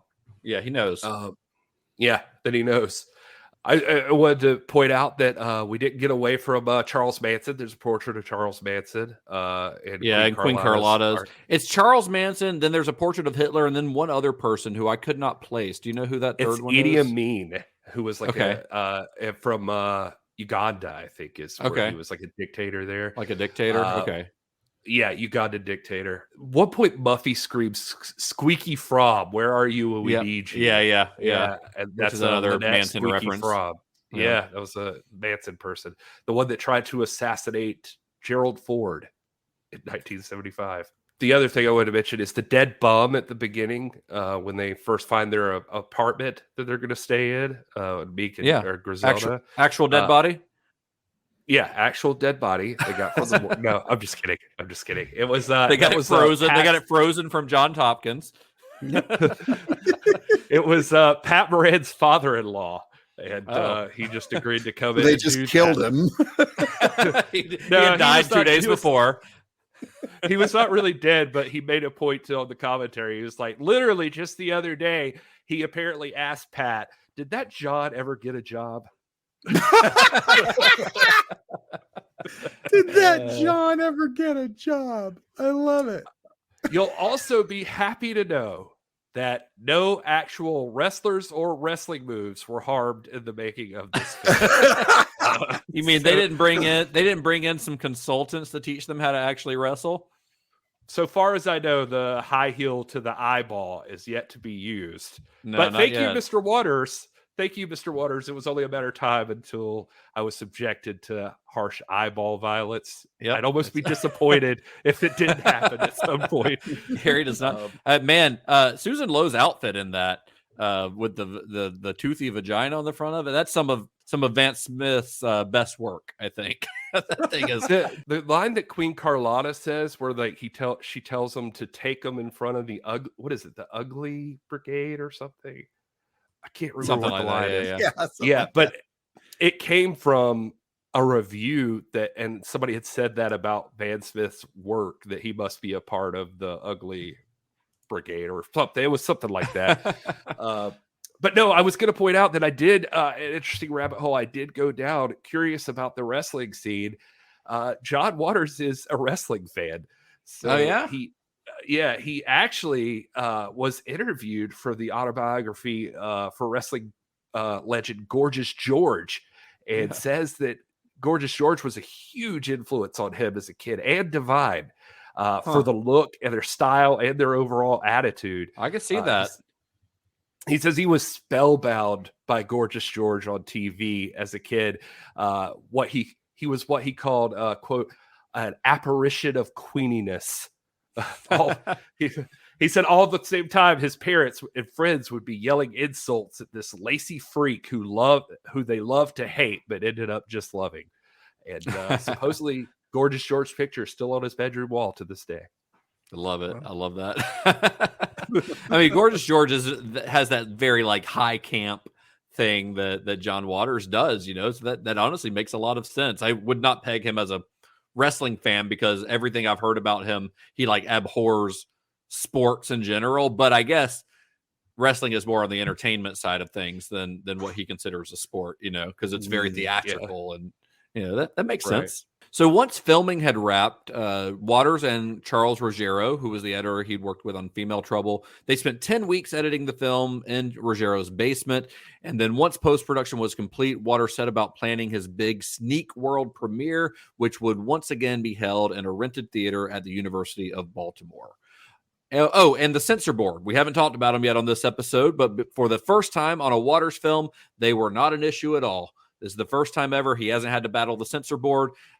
He had actually planned to invade their offices and have the cast of Desperate Living chain themselves to the furniture, refusing to leave until an uncut version of the film was approved. This is all for publicity. And they were on board. Like Gene Hill was on board. He's like, I will pay your bail if you do this. It was all just for a photo op, because he knows how even, all publicity is good publicity. He's proven that on every film so far.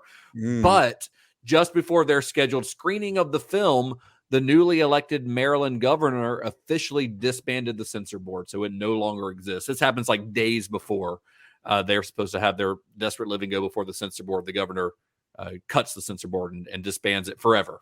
So the last censor board in the country gets disbanded right before Desperate Living gets sent to him, because I can imagine that Mary Avara would have had plenty of issues with this film. Yeah.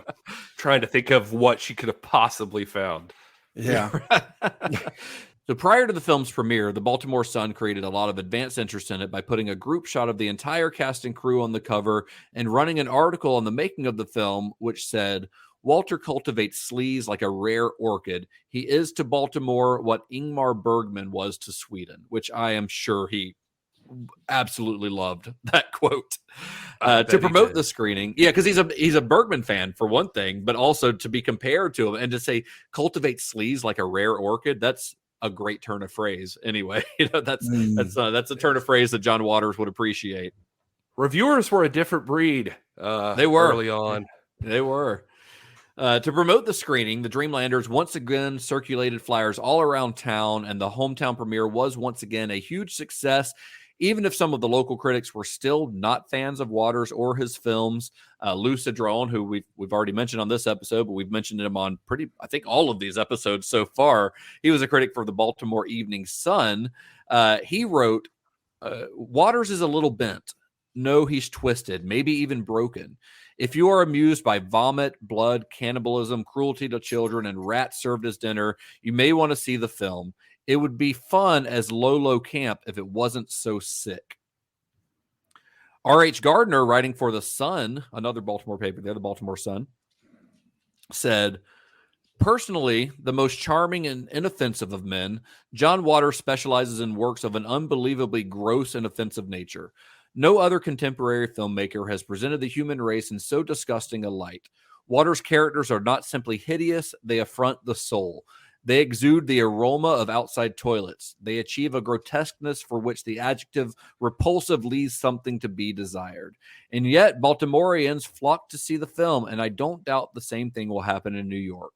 The question is, why? Hey, I asked that same question last week. Why? Why is this happening?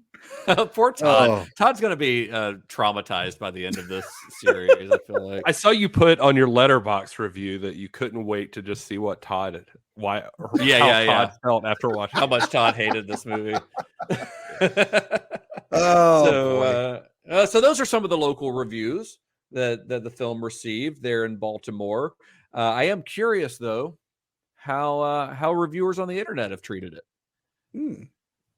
It's John Waters, and people watched it, so some of them need a nap.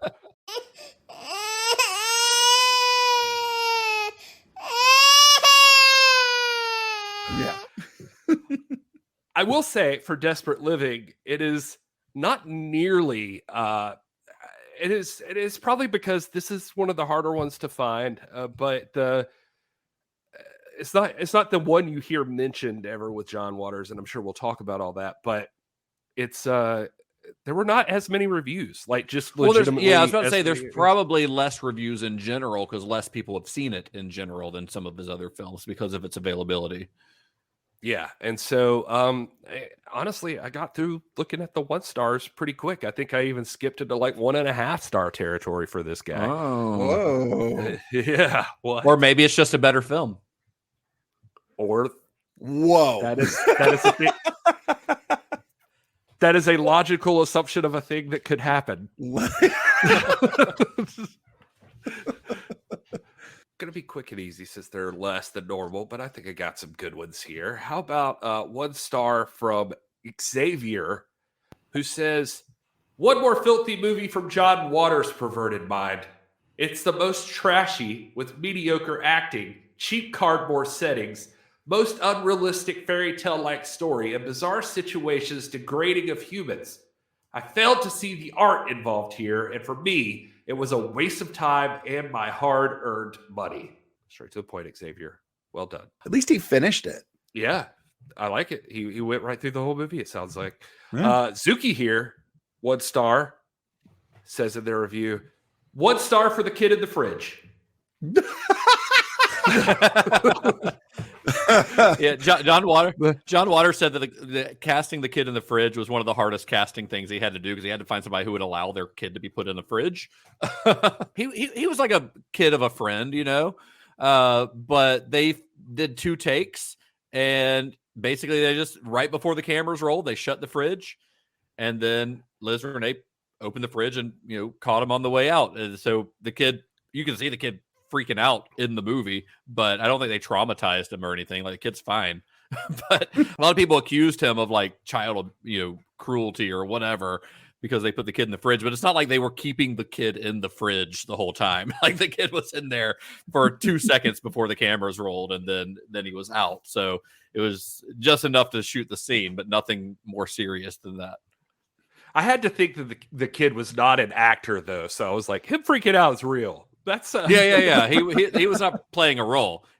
He was crying, but he's not like in therapy because of it now, presumably. I was gonna say. I don't know. They might harbor some resentment for their parent who was just like, yeah, put him in there. We do some pretty thorough research. That is unconfirmed. And especially if you were upset about it, finding out that wasn't the first take. Yeah, that was take 2. Yeah. Sean McGowan gave it a star and said, I told Marie this is upsetting after just about every scene, but I was actually doing fine until Mole cut her dick off. That seems ridiculous. I guess if it were more realistic looking or something, I guess, but it's not. So it doesn't really bother me that much, other than like in the context of it's someone cutting their own dick off, I guess. But it's not the most disturbing thing in the film, in my opinion. I'm with you. I think there was worse. I was expecting worse. Yeah. When I saw it start to go in, and then I was like, the close up, I'm like, good on you for a close up of this, but not very realistic looking. No, not at all. But at least they didn't shy away. Brian gave it a star and says, Mink Stoll's breakdown at the beginning of this made me laugh. Unfortunately, it was the last laugh I'd have for the entire film. Having now completely deadened my brain by watching 2 of these back to back, I offer the following commentary on why I really don't like John Waters' movies in general. It isn't just that they're disgusting. They are, but I think you take that reaction as a compliment. It's that he sees the world as so thoroughly horrible that the only thing you can do is laugh at it. He imagines these truly terrible, despicable people who do awful things to their fellow man and says, look, isn't this funny? I don't think the world is nearly as irredeemable as John Waters does, and I just can't find most of the horrible things he finds funny to be funny. They're tragic and depressing and do nothing but make me feel unclean while I watch them. That was a pretty well-written review. These are pretty well-written for what are these letterboxed reviews? That one was actually from IMDb. IMDb, wow. I mean, I don't agree with them, but I mean, I guess I don't know. It's complicated.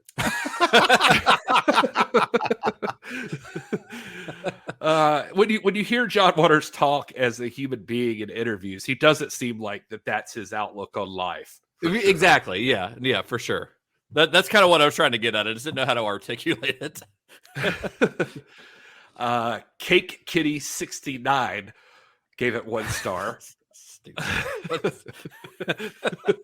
It says, it's like a homeless camp took acid, stole some props from a high school's production of Hairspray, and then made a campy-ass porno. This was a rough 90 minutes. The outfits are rad, though. I like the idea that they're ripping off another John Waters movie is what they're saying, that doesn't exist yet. Yeah. Yeah. I will say that he did comment on like you were talking about Mole's outfit and like where they found all the stuff in the trash or whatever. He does like during the commentary, he points out, he's like, Mole, oh gosh, looks awful. But that outfit would be worth like $5,000 now. Yep. And we'll go to the final one that I have here. And this person needs a nap for sure. They seem very miserable about this. Desperate Living has got to be the most horrible, sickening, disturbing piece of shit I've ever seen. First, the freaks, calling them freaks instead of people, it's a lot more accurate. in this movie don't just talk to each other. They shriek and yell continuously. Second, none of the sex in this film has any love or nice arousal to it. It's all sick and perverted. Then comes the very worst of all. Third, a man actually starts cutting off his penis, and we see him doing it close up. Fourth, the fat bitch queen, who is ugly and cruel throughout the movie, actually gets cooked in a big oven, and we see her being carried out all cooked on a whole large platter. Her face still visible in all cooked form. And the other movie characters call this their big celebrated roast. I have never seen anything like this in my life. This is not a movie. It's over an hour of the sickest, most demented shit that would only be of desire to someone whose mind is disturbed. And worst of all, I cannot believe how many people gave this horrible, sick shit great reviews. Like 8 stars out of 10. I've seen so many more bad, ugly reviews for all those wonderful, sweet 1940s musicals.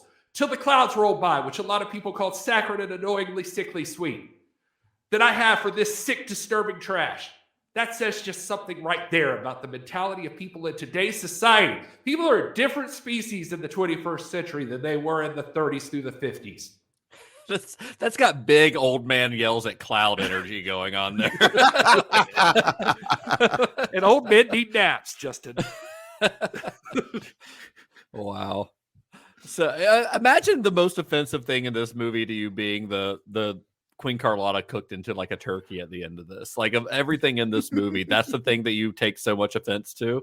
I mean, I'm not saying we should cook people into turkeys in real life, but it's completely cartoonish and ridiculous in the movie. So for that to be the thing that you want to like zero in on, it's like, man, like Bugs Bunny did that. Yeah. Like, that's silly. For what it's worth, he does mention the dick cutoff scene. So, well, yeah, but he does it almost in passing. like that wasn't as big of a deal. Anyway, just like Female Trouble had, Desperate Living opened in New York, where New Line booked it in 2 theaters in Manhattan. Now, for what it's worth, I think we should say that New Line was fully behind this film from a marketing standpoint, despite the fact that Female Trouble had been a lesser hit than they had hoped. In New York, they even put together an invitation-only screening of Desperate Living for critics and celebrities, hoping to garner up some buzz for it.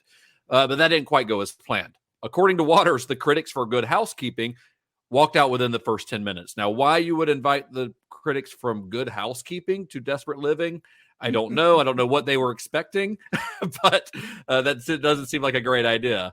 They were looking for some desperate housewives. Oh. Hey. That's a callback. I hate that this rounded out. Yeah, for that callback. The New York Times, who was also in attendance, was pretty curt in their review, saying, "You could look far and wide to find a more pointlessly ugly movie than John Waters' Desperate Living, but why would you bother? This one more than takes the cake and regurgitates it in close-up." Which is fucking fantastic. That is a fantastic review. Playboy, however, Playboy actually gave it a positive review, which said that the movie had to be seen to be believed. Is that positive? I mean, yeah, sure it is. Okay, all right. They're telling you need to see it, or you have to see it, or you will believe it, right? They're like, nothing we can say. Precursor of like, you might not believe it. Well, it's just like this movie is. You could say this movie is like so good that I can't even describe it. You just have to see it. So okay. That can be used in a positive way. Okay, all right. Tom Allen, writing for the Village Voice, said, "I dare anyone." I was waiting for that. Oh no.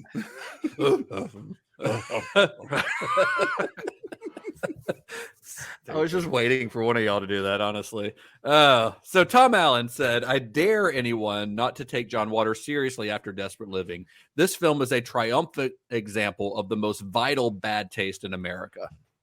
David Shute, writing for the Boston Phoenix, wrote, "In Desperate Living, Waters comes close to creating a work of true trash art."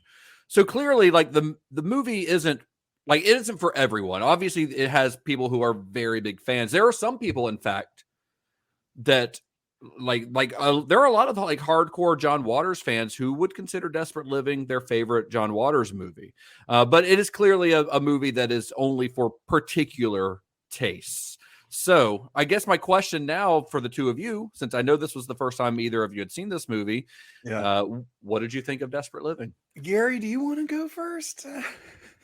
Sure. I'll just say that for me, I think this is a step back for me from Female Trouble. I still think Female Trouble is the best John Waters movie so far. At this point, I don't think anything shocked me in this movie necessarily. I think the actors are continuing to improve as actors. Mm-hmm. I didn't even think about Edie not moving around as much until I saw people talking about it. So I was like, oh, she's getting better. So maybe she is. Maybe she'll walk in the next one. And so it's weird because I can't. I don't know why I can't put my finger on it exactly, because I don't want to just say it's lack of divine or something, but it felt like there was more substance to Female Trouble than this one.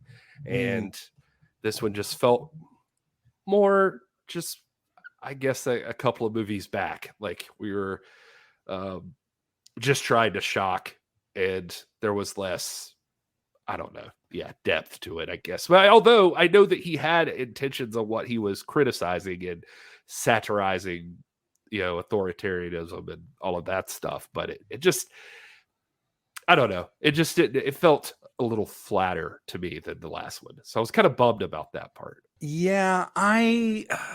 I'd agree with that. Of what we've seen from John Waters so far, my opinion, this wasn't the best of what we've seen so far. I would be hard pressed to rank the films that we've watched in this series so far based on my personal preferences.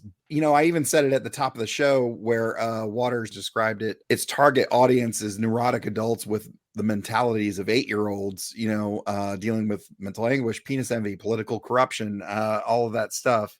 A monstrous fairy tale comedy. Okay, that kind of makes sense, I guess. And, clearly I'm not in this target audience, so I guess there's a reason it doesn't directly speak to me that much.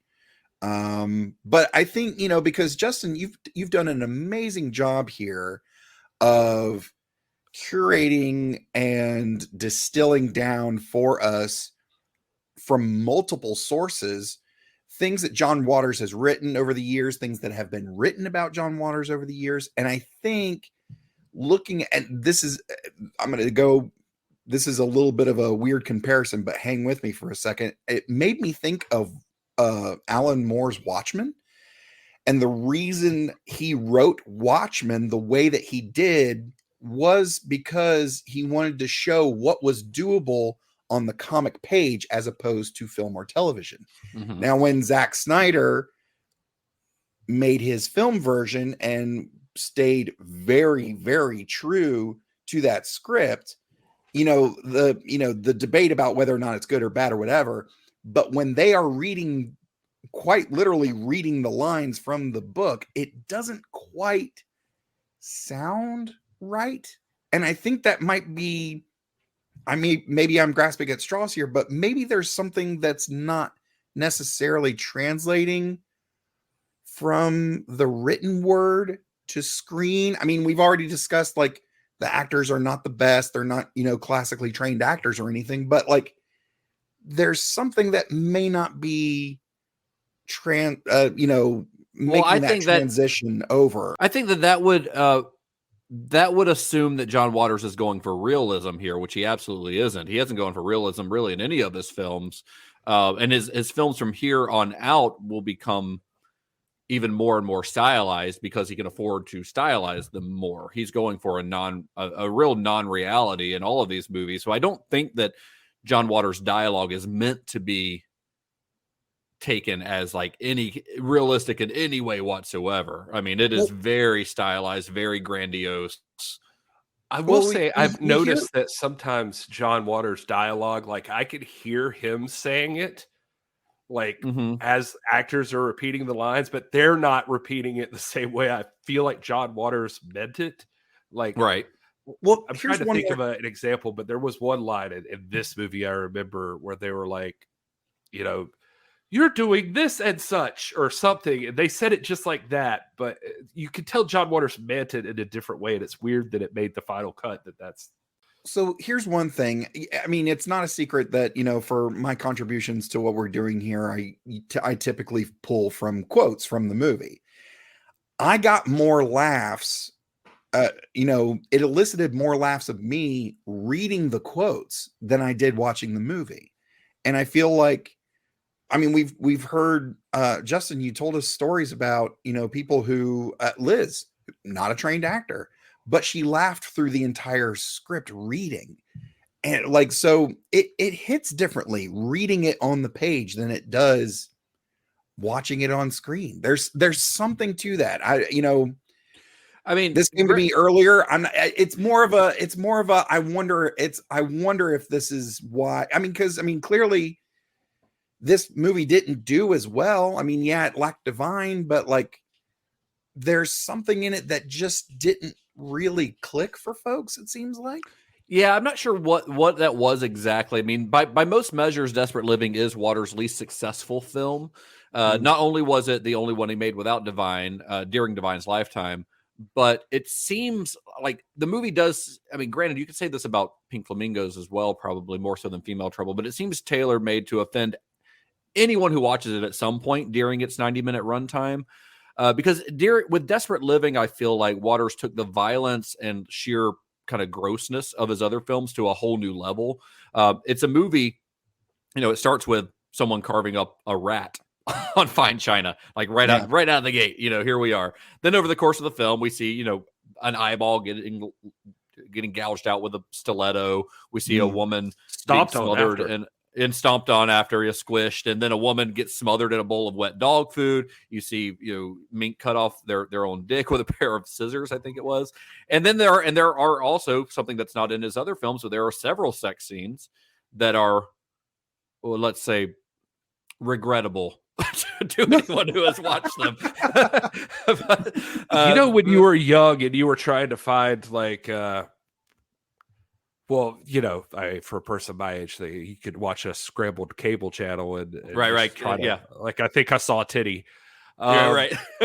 So like any movie that had anything like a moment of sexiness, you could use that for spank bank time. And I thought of that while I was watching this, and I'm like, they are not letting you have that with Liz Renay. No. They're gonna swap these scenes in and out. Yeah. You're gonna see some wallering between a lot. Granted, people. Liz Renay's even at 50 some odd years old here, she's a very attractive woman, and but she, the scenes that we see her in even are like they're not sexy scenes. You've got the scene with Mink and Gene Hill, which Mink was apparently very nervous during that scene because she was very professional. She had no issue with the content. She was just actually worried that Gene Hill was going to squish her and smother her to death during their scenes.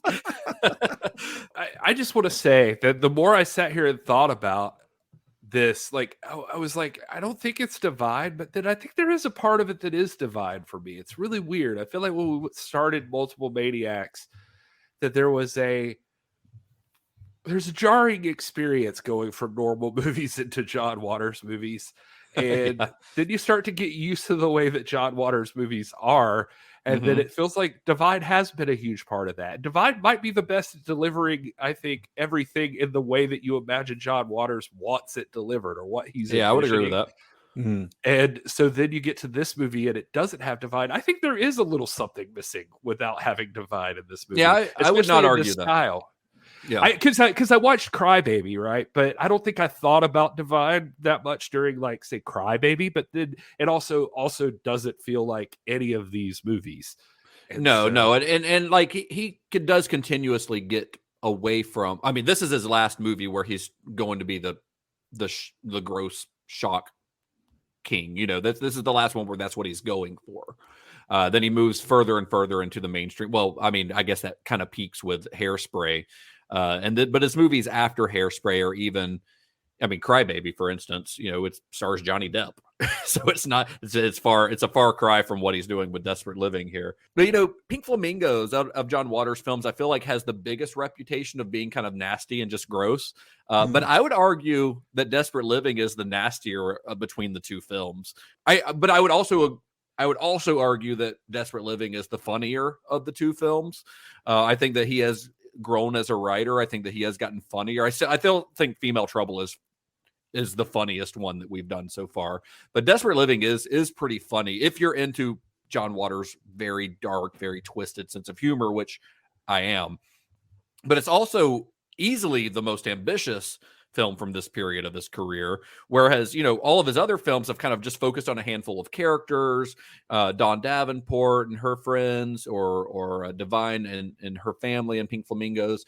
This one focuses on an entire society. Like, the scope of the storytelling here is much, much bigger than what he's done in the past. Now, granted, he doesn't quite still have the budget and the resources to pull off a story as big as what he's trying to tell. So it still feels small at points, Mm-hmm. But it is a bigger story. And, with me watching this one, I had never watched. This is one that I had never seen before. So I'd never seen Desperate Living before watching it for this. I've watched it a couple times this week. And watching it now, I realize, well, for one, John Waters it's not someone that most people view as a political filmmaker.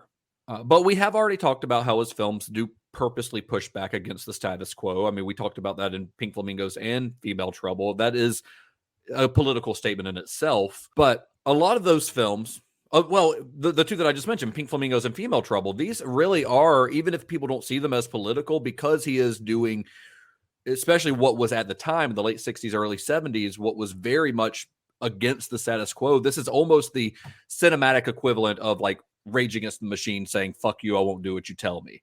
John Waters is just making things on his own terms. And he's doing that here to an even bigger extent, I feel like, because this is undoubtedly a political satire.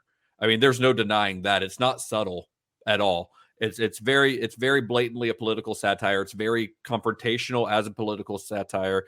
And the thing is, like, it's the political satire in this is still pretty relevant now.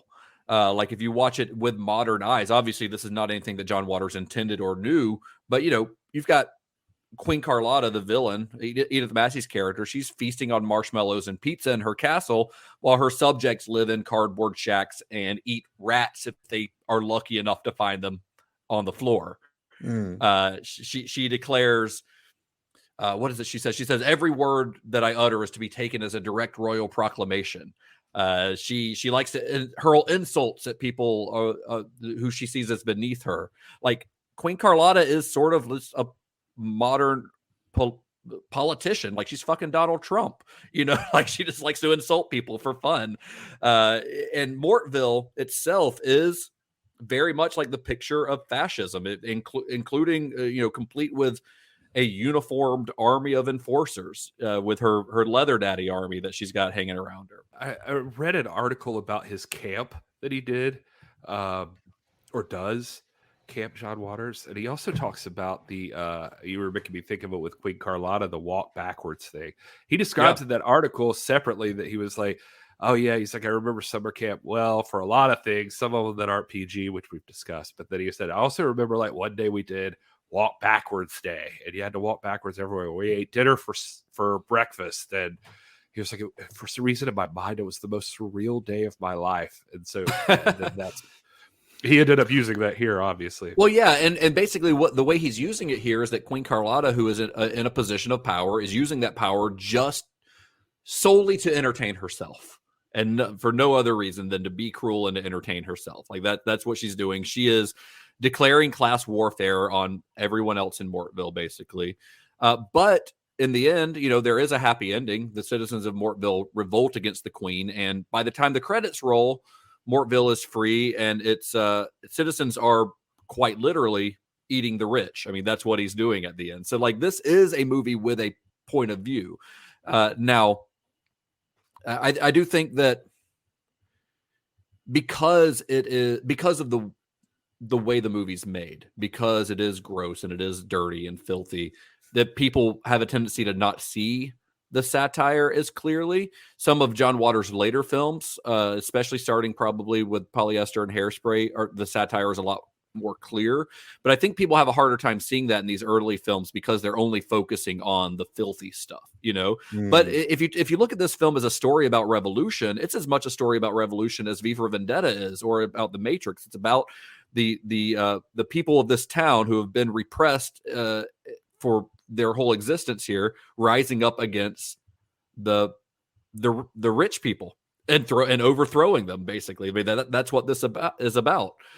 Which actually, I guess, since I brought up V for Vendetta, The Matrix, any other movie about revolution, that's maybe a good point to talk about further viewing, because I think either one of those could make good choices for further viewing if you want to go thematically. So, what do you guys have for further viewing for Desperate Living? I mean, seeing some of the things in the set and some of the behavior that led to some of the narrative made me think of one of the films from Cinema Shock's very first series from 1981, the cameo from legendary horror author Stephen King as Hoagie Man. Is that Knight Riders? Knight Riders, yeah. It made me think of Knight Riders. I was like, all right, I can see like the Leather Daddies versus like the Knight Riders. Like, okay, that would actually be kind of a cool movie, I think. Well, that's also a movie about class warfare, honestly, but and it has this kind of imagined society in it, Yeah, I mean, exactly. I kind of see where you're coming from on that a little bit. Yeah, I think I was just like still stuck in. Wow, what else can you do besides other John Waters movies? Yeah. I just this one really feels like that. I was trying to think of something that even came close, and I don't think I ever really landed like that. Oh, I remember one thought I had was, it's a shame Nicolas Cage never starred with John Waters. So, some Nicolas Cage movie. A vampire's kiss. Okay. I mean, I already mentioned V for Vendetta and The Matrix, which seemed like weird choices, but again, they are about kind of the lower class rising up, especially V for Vendetta. But if you wanted to go that route, you could also go Snowpiercer would be one that would fit in with that theme, or even Spartacus. I mean, Spartacus is about a slave revolt. So there's a lot of stuff you could go with if you go in that direction. What a jolt to go from Snowpiercer. John Waters to Stanley Kubrick. Oh man, Desperate Living might be in my opinion, I think Desperate Living might be the most vile, like gross movie that Waters has directed so far. I think this is a grosser movie than Pink Flamingos. And I think it's partially because he's become a better filmmaker. So like he's better at portraying the gross things. Does that make sense? Like because he still has the same vision, but his technique has gotten better, and he's got more professional people working on the set. He's got a cinematographer, so it looks better. The sound is better. So it's an all around better made movie. So he's getting the grossness across a little bit better. So maybe that's what it is. But I also think that, it sounds like a paradox, but it's also his smartest and most mature, because this is, which is a weird thing to say about a movie like this, to call it mature, but think about it. This is an artist. I don't know if you could hear my eye roll. But I mean, this is a guy who's challenging himself in numerous ways. He is trying to grow as an artist. Like he's done on his other films, he's still celebrating weirdos and outcasts and oddballs, and he will do that for his entire career. But with Desperate Living, he is expanding the scope of his storytelling. Like he is trying to do something bigger and make a bigger point. And for the first time, I think he's blatantly got something to say. While there's plenty of subtext that we've talked about on his films before this, especially on Female Trouble, I think here he's not even trying to be subtle about it. He's just leaning into the satire on this, which is going to be a major part of pretty much all of his films going forward. So to me, when I watch Desperate Living, I see it as like, it's almost the first step in Waters' transition from a guy who's trying to shock you to a at least semi-mainstream American satirist, because he really does become very good at satire as his career goes on. And I think this is kind of like his first attempt to really do that. that he's, and it's just something he's going to get better at as he goes on. So that's why, like, Desperate Living feels like a movie that you really can only recommend to people who are John Waters fans. Like, if you're not already a John Waters fan, this would be the last one that I would probably recommend. If you're like, hey, I want to watch a John Waters movie, where should I start? It's not going to be Desperate Living. Certainly. It'd probably be Female Trouble, honestly. That'd probably be the first one I'd show, because Hairspray, if you show them that one first and then they go back and watch Pink Flamingos, they're going to be mad. Because their expectations are going to be all out of whack. But you can't show, but I feel like your first one you show them, it's got to be like a Divine movie, right? So Female Trouble, I think, is the most palatable of those. And this one is just like an outlier where it's like, hey, you like John Waters, watch this one. But it is still a very important moment in his career. It's him, like I said, he's branching out, trying to do something different. It's also him proving that he doesn't have to have Divine in a movie to make a movie.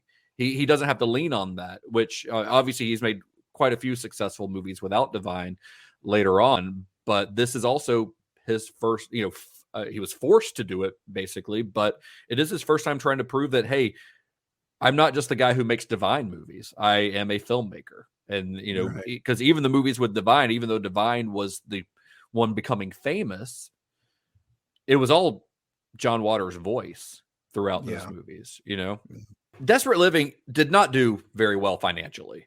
It closed faster than anyone expected in the New York City theaters, which discouraged other theater owners from around the country from booking it. The film mostly played to Waters' regular crowds, failing to break through beyond that. And without Divine, it even struggled in those markets because, again, Divine was the selling point to a lot of these movies, more so than John Waters was at this point.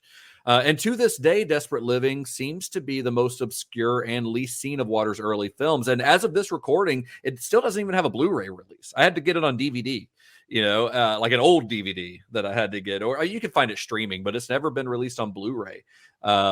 It's just a movie that people don't seem to have the same respect for as they do for some of Waters' other movies of this period. But there was when you're reading about the trajectory of Waters' career, you see a funny thing happened during the marketing of Desperate Living. New Line, they started sending Waters out to do a lot of interviews to promote it. And as it turns out, he's really good at interviews. He's a very entertaining public speaker, which has turned into sort of a second career for him because, if you followed him for the last 2 decades, almost, I think 2004 was his last movie. So 2 decades as of next year, he has not directed a movie. He just does public speaking. He's basically a stand-up comic. It's kind of what he does. He just goes around and does public speaking tours and he writes a bunch of books. And he's been very successful at that. And that's essentially how he has made a lot of his money. It's how he made a lot of his money even at this time.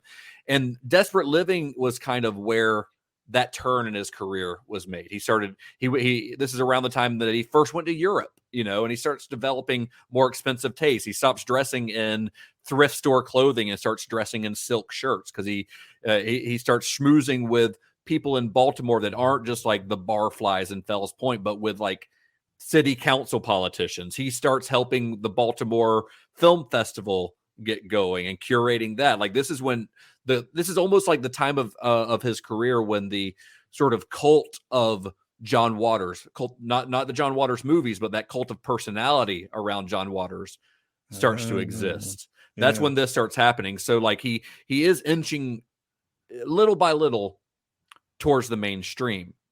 But back at this time, 1977, he wasn't satisfied with just being an on-stage personality. He had no plans to just only be a public speaker or even just a writer. He had a lot more movies in him. But he knew that if he wanted his career to really flourish, he was going to have to at least get one foot out of the gutter with his next film, tentatively stepping a little bit closer towards the mainstream with a movie that would be a little more palatable to general audiences.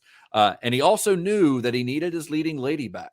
So with his next film, Waters would reteam with Divine for what would be his most polished film so far. That film, it will be the subject of our next episode, is 1981's Polyester.